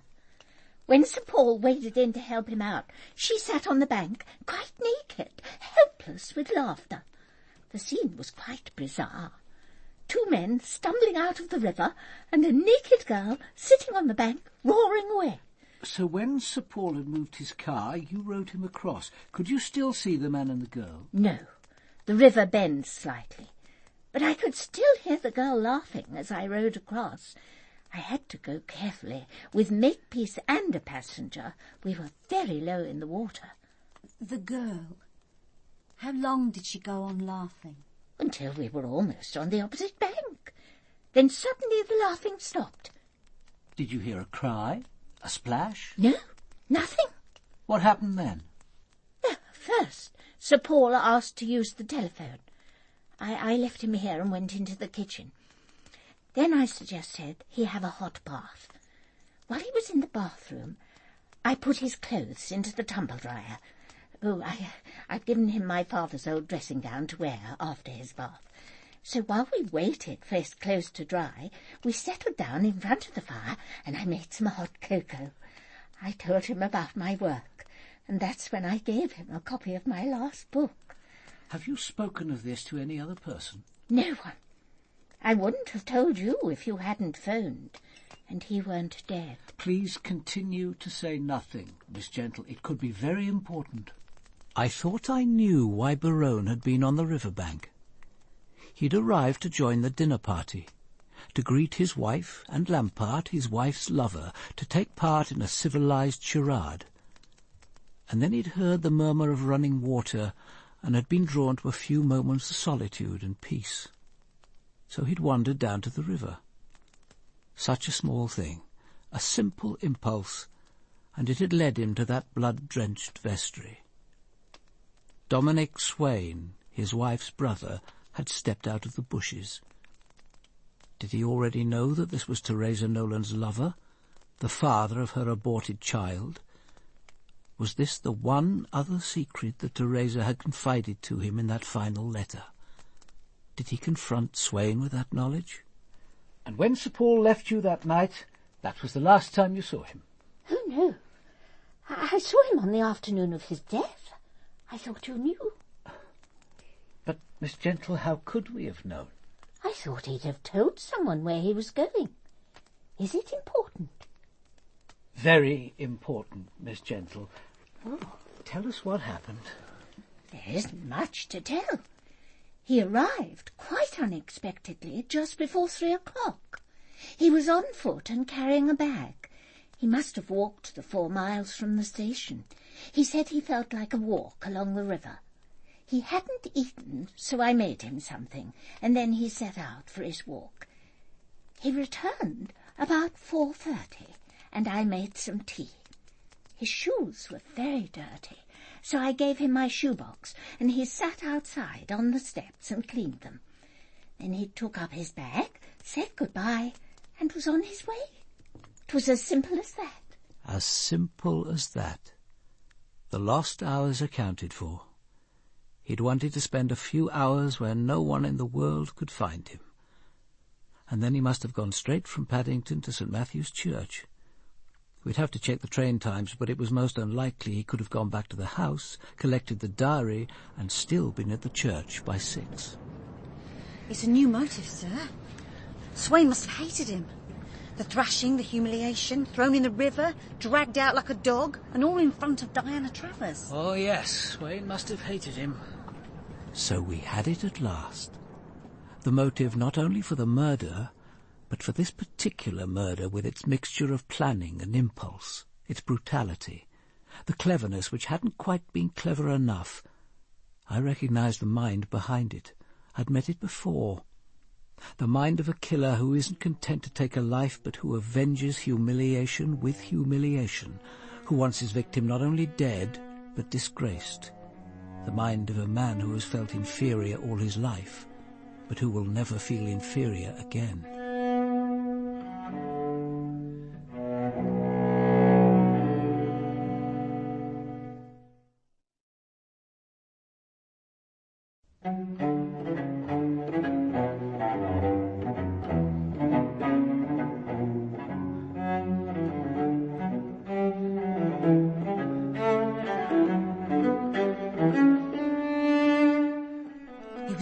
Surprise when Miss Emily Wharton suddenly appeared in Scotland Yard asking to see me. She completely lost touch with young Darren Wilkes and had come to me as a last resort. I'm terribly sorry, Miss Wharton, I said, but I don't see how we can help. The juvenile court has made a supervision order to the local authority. It's their concern now. I know, she said. That's what the social worker, Mrs. Kendrick, told me. But I thought you might be able to use your influence. We have no influence, Miss Wharton, not in this. Oh, please, Inspector, I'd be very careful. I wouldn't talk to him about the murder. Only I'd feel so much better if I could just see him again, just to know that he's all right. I thought for a moment. I don't know where Darren's living, but I do remember his school, Bollington Road Junior. Do you know it? Oh, yes, she said. I can get there. You could try passing at the time they come out. If you met him accidentally, I don't see how social work could object to that. Greatly cheered, Miss Wharton said goodbye to me.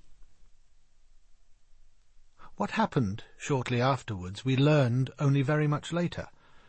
Miss Wharton had left the yard and was hesitating on the edge of the pavement when she heard someone say, "Excuse me, but aren't you Miss Wharton? I'm Dominic Swain, Sir Paul's brother-in-law. You've been to the yard, haven't you?" "So have I. I feel in need of some refreshment. Do join me." Before she knew it, Miss Wharton was sitting in the bar of a nearby hotel, sipping a medium sherry. Swain lifted his G&T. "Cheers. I'm in need of this after the grilling they gave me. I suppose they've been questioning you about the murders, too. Did they give you a bad time?" "Oh, no, it wasn't at all like that." And Miss Wharton explained the purpose of her visit, telling him all about Darren, how they'd visited the church regularly, and how they'd been the ones to find the body.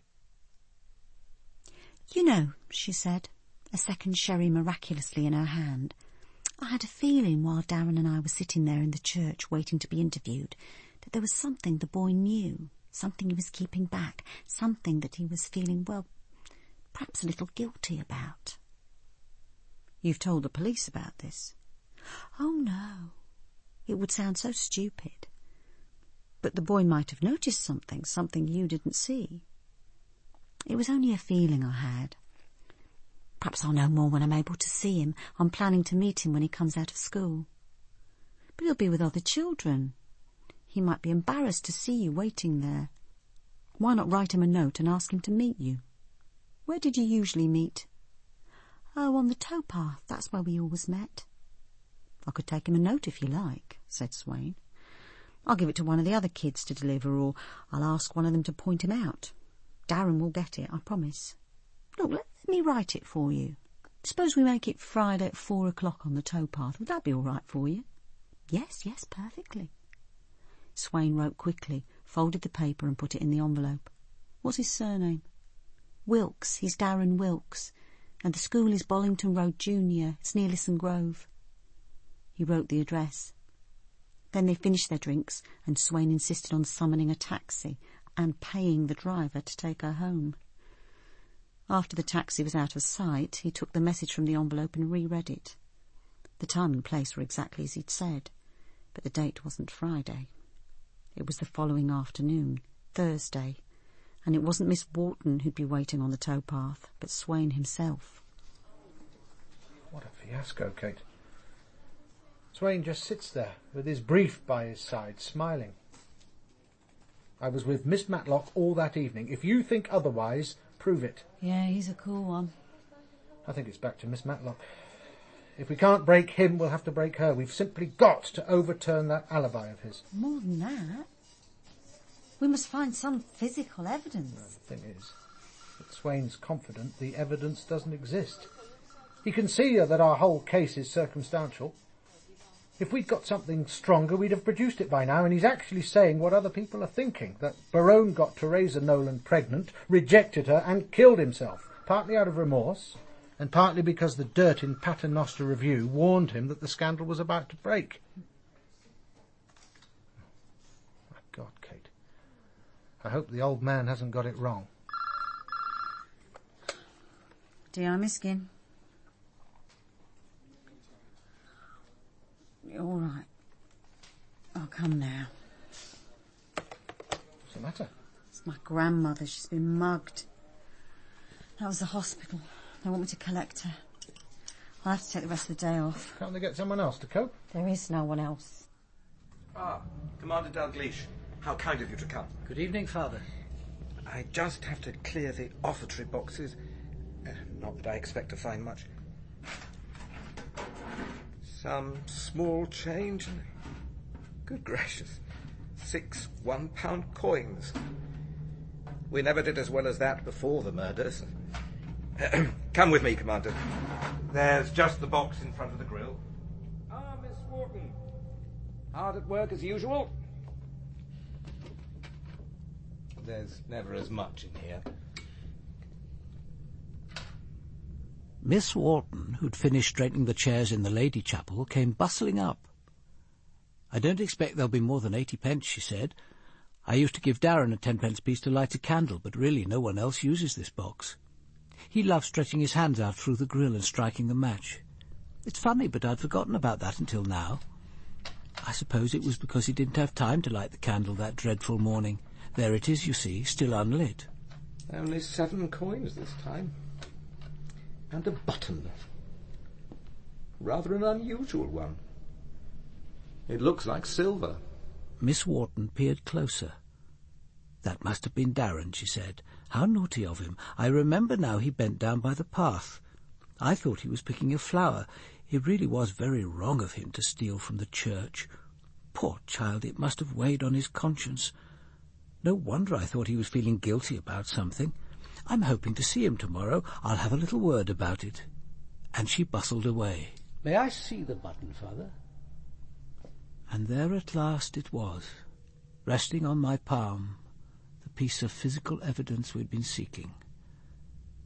I'd seen just such buttons before. They were a feature of the Italian jacket that Dominic Swain had been wearing the first time we'd seen him.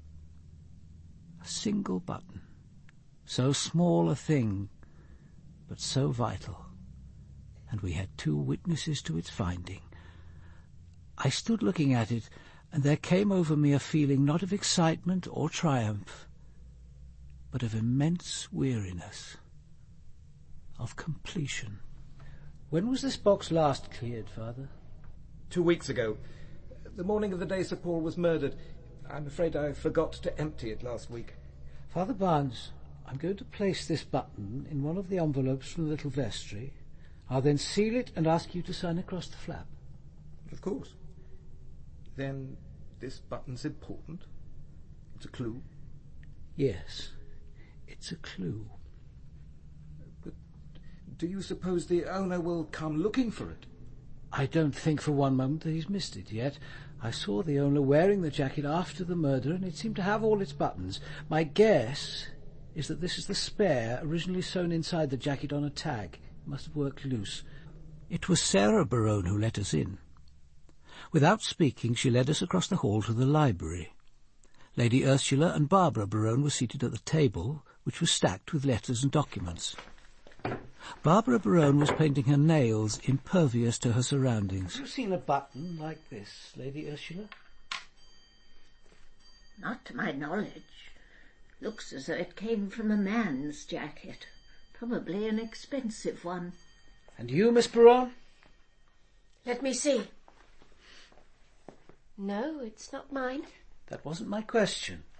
I asked if you'd seen it or one like it. If I have, I can't remember. I'm not very interested in clothes. Why not ask my stepmother? Barbara Berowne glanced up and denied ever having seen it. I knew she was lying, but not, I thought, through fear. For her, lying when in doubt was the easiest response, a way to postpone trouble.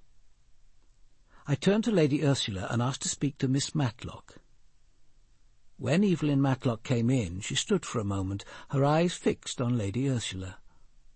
Then she marched over to me and stood stiff as a soldier on a charge. Miss Matlock, I'm going to ask you a question. Please think carefully before you answer, and then tell me the truth.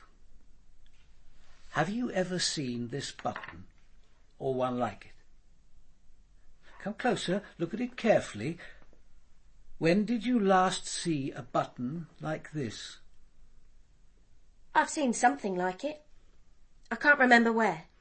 There must be hundreds of similar buttons. Try to remember you've seen something like it. Where? In this house? Are you Dominic Swain's mistress, Miss Matlock? Is that why you're shielding him? Because you are shielding him, aren't you? Is that how he paid you? A quick half-hour on your bed between his bath and his supper? He was getting it cheap, wasn't he, his alibi for murder? Chief Inspector! Really, Commander, apart from being offensive, I find that suggestion ridiculous. It's grotesque. Why is it ridiculous? Why is it grotesque? You can't bear to believe it, can you?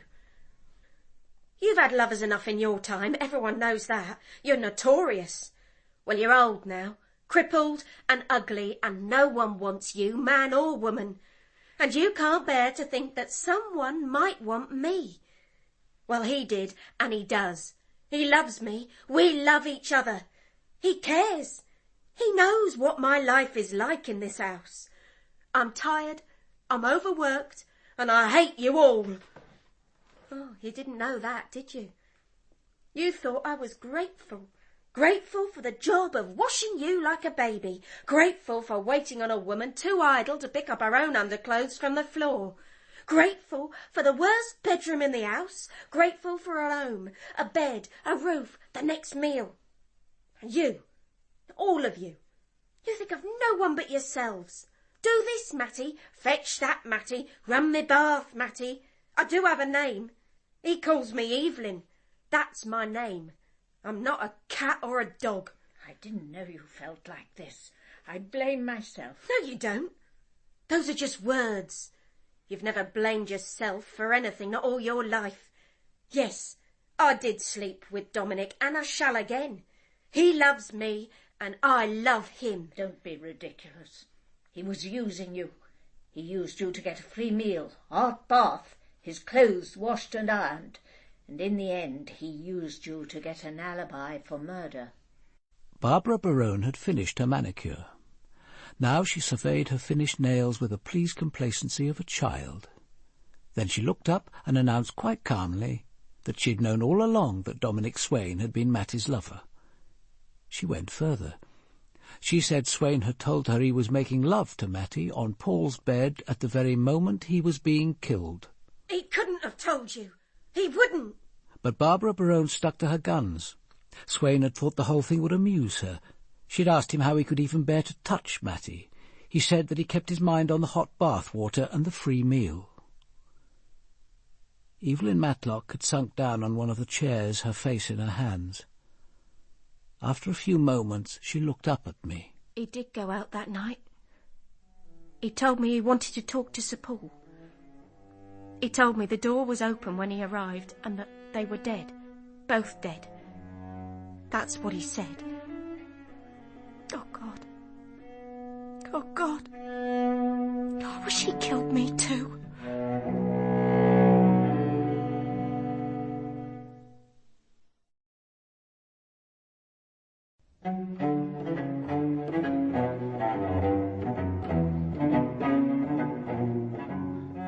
Evelyn Matlock began crying, great sobs that seemed to tear her chest apart. Sarah Berowne looked across at me. But surely Dominic couldn't have done it. There wouldn't have been time to commit the murders and clean up afterwards, not unless he went by car or bicycle, and Halliwell would have seen or heard him. True, if Halliwell had been there, but he wasn't. Halliwell spoke directly to me. He said that Lady Ursula had rung at 10 to 6 asking for the car. Once inside, she told him to drive to St. Matthew's Church, Paddington. When they arrived, Lady Ursula asked him to park outside the south door. She rang the bell and Sir Paul answered. She went inside. About half an hour later she came back to the car and asked Halliwell to join them. That must have been about 7. Sir Paul was there with another man, a tramp. There was a sheet of paper on the table with some lines of handwriting. Sir Paul said he was about to sign his name and wanted Halliwell to witness his signature. Then he signed with his fountain pen, and Halliwell wrote his name underneath. The tramp did the same. When they'd signed, Sir Paul blotted the paper. Then the tramp went out through the door to the right of the fireplace, and Lady Ursula and Halliwell left. So, Mr. Halliwell, You lied about being in your flat the whole of that evening. I asked him to lie, Chief Inspector. What happened between me and my son in that vestry wasn't relevant to his death. My son was alive when I left him. I asked Halwell to say nothing about our visit. We'd almost forgotten Barbara Berowne. It isn't true. Dominic didn't do it. Can't you see? Matt is jealous because he never really cared for her. How could he? Look at her. And the family have always hated him and me. As for you, you never wanted him to marry me. I was never good enough for your precious sons, either of them. Well, this house is mine now, and I think it would be better if you left. You think this house is yours? Allow me to correct you. What my son signed in the vestry that night was his will. You are adequately provided for, but this house, indeed all his property, is left to me, in trust for his unborn son. If that child does not survive, it comes to me. You see, Commander, I went to make sure that my son knew about the child and whether it was his, and to ask what he intended. I said, if she's carrying your child, I want to ensure that he's born safely, and I want to safeguard his future. If you should die tonight, she'll inherit everything, and your child will have Lampart as a stepfather. Is that what you want?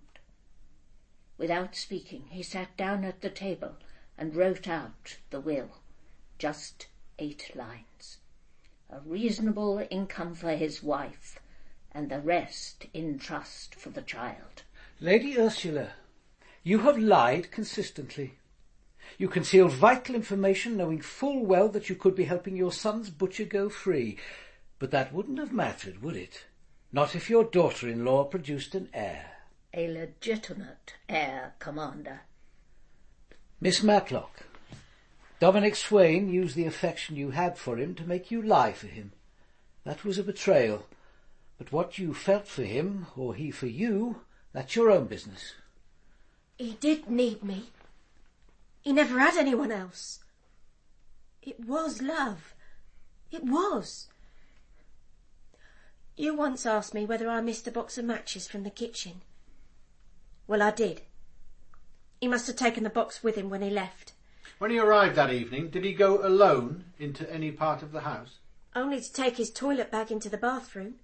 That means he could have gone into the study. When he came back, was he carrying anything? Only his evening paper folded over. Could he have been using it to conceal the diary from the study? I suppose so. I believe we're finished here. Before you leave, Commander, I think you should know that a gun is missing from the study safe. It belonged to my elder son. And I think you can assume that Dominic Swain knows the combination of the safe. My son changed it 3 days before he died. He had the habit of noting the new combination in pencil on the last page of his diary until he was sure that he and I had memorized it. His practice was to circle the digits on next year's calendar. That was the page which I think you showed me, Commander, had been torn out. I had left Father Barnes with thunder rumbling in the distance. He began locking the dark and empty church. He moved into the passage. Behind the grille was a young man, fair-haired, chisel in hand, and the collection box gaped open. If you're looking for the button, my son, you've come too late. The police have found it. No. No, my son. Please! From the moment I walked into the casualty department and saw my grandmother, small and frightened, I knew there was no longer any choice. I said, "It's all right, Gran. You're coming home with me." The next day was hectic. It was after 6 before I was free to set off to the supermarket. I needed enough food to leave ready for the next 3 days, for I certainly hoped I'd be able to get back to work the following morning. Suddenly the reality of the situation struck me. My Gran and I were locked together now until the old lady died. I let myself into the flat and, as always, turned the key in the security lock. The flat seemed unnaturally silent. Suddenly small facts came together, and even as my hand touched the handle of the closed sitting-room door, I knew with absolute certainty that something was wrong. He'd gagged her and tied her to one of the dining chairs with strips of white cloth. He himself stood behind her, eyes blazing, holding the gun with both hands, his arms stretched rigid. As our eyes met, he lowered the gun and placed it against Gran's head. "If you want any cooperation from me, take that gag off. I guarantee she'll make no noise." Right, well, come and take it off yourself. But be careful. Gran, not a sound. If you do, he'll put it on again. Promise? OK. You'll be all right.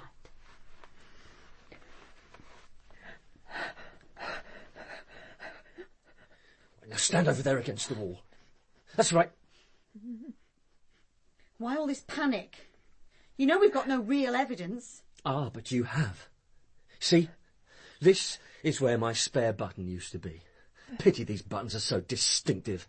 That's what comes from having expensive tastes. How did you find out about that? From the boy who picked it up outside the church, the morning after the murders. Young Darren. I met him. He told me. Where is he? What have you done to him? Nothing. But he told me about the button and where he put it, so all I had to do was get it back. And after that, the boy would be harmless. But a single button? That's not enough to convict you. Look, don't be a fool. Hand over the gun, go home and call your lawyer. I don't think I can do that. Not now. You see, there's this damned officious priest. Or rather, there was. You killed Father Barnes. Shot him. So you see, I haven't anything to lose. So what's the plan? I'm getting out. Spain. There's a boat at Chichester Harbour. She belongs to my sister's lover, in case you're interested. You're going to drive me there. Oh, for God's sake, it's a rush hour. It's idiocy to risk getting stuck in traffic with every motorist peering into the car. He considered for a moment and then agreed to wait for an hour. I said, "Look, I've got to ring my boyfriend. He's coming to supper at 8. If he finds the flat empty, he'll know something's wrong. He'll check the car, then he'll ring the yard. I've got to put him off." He was silent, considering. Then he agreed. "Alan, it's Kate. Tonight's off. Now, don't ring back. Just come tomorrow if you feel like it. And Alan, remember to bring me that book you promised. The Shakespeare, Love's Labour's Lost, for crying out loud. See you tomorrow. And remember the Shakespeare." "That's okay, you'll keep away." He'd better. Now make us something to eat while we wait. "We'll omelettes do. I've plenty of eggs." Well, get on with it. He ushered us into the kitchen and got Gran onto a chair and bound her in, still pointing the gun at her head. I thought I might as well ask him about the murders. They always want to talk about it. I asked first about Teresa Nolan. I didn't kill her. She killed herself. Because you made her abort your child? Well, she could hardly expect to have it, could she? Anyway, how are you so sure it was mine? If Berowne didn't sleep with her, he wanted to. Why else would he have thrown me into the river? Who did he think he was? He was going to leave my sister for his dreary whore, or for his god. He humiliated me in front of Diana. Well, he chose the wrong man. Before I left the house that morning, he told Evelyn where he'd be spending the night. I took his bike, and when I got there, he let me in. Odd that. He knew I was coming. He was expecting me, and he wanted to die, God rot him. He could have tried to stop me, pleaded, argued, please. That's all I wanted from him. The priest could say it, but not Paul Berowne. He looked at me with such contempt. I wouldn't have done it, not if he'd have spoken to me. Christ, why didn't he stop me? And Diana Travers? Did you kill her too? Oh, I didn't need to. The weeds did it for me. She dived and didn't come up. Damned if I was going to rescue her. She'd laughed at me. I whirled round and flung myself at him. The shot shattered the air. An instant later there was a second explosion and the door of the flat burst open. And then I saw AD coming towards me, speaking my name, willing me to keep my eyes on him. Sobbing wildly, I buried my head against AD's jacket. Then I pulled away, fighting for control. And over AD's shoulder I saw Swain, handcuffed, being dragged out. He jerked his head at my Gran's body. Well, you're free of her now. Aren't you going to thank me? Aren't you? I'll never know whether I wanted it to happen. Her death, I mean. You heard what Swain called out. Aren't you going to thank me? He knew. Of course you didn't want it to happen, Kate. We all feel partly responsible when we lose someone we love. It's natural guilt, but it isn't rational. You didn't kill your grandmother, Swain did. His final victim. But with murder there never is a final victim. No one touched by Paul Berowne's death will remain unchanged, myself included. Kate knew that perfectly well. But she's tough. She'll learn to bear her personal load of guilt, just as I've learned to carry mine. Yes. Some can gaze and not be sick, but I could never learn the trick. There's this to say for blood and breath: they give a man a taste for death.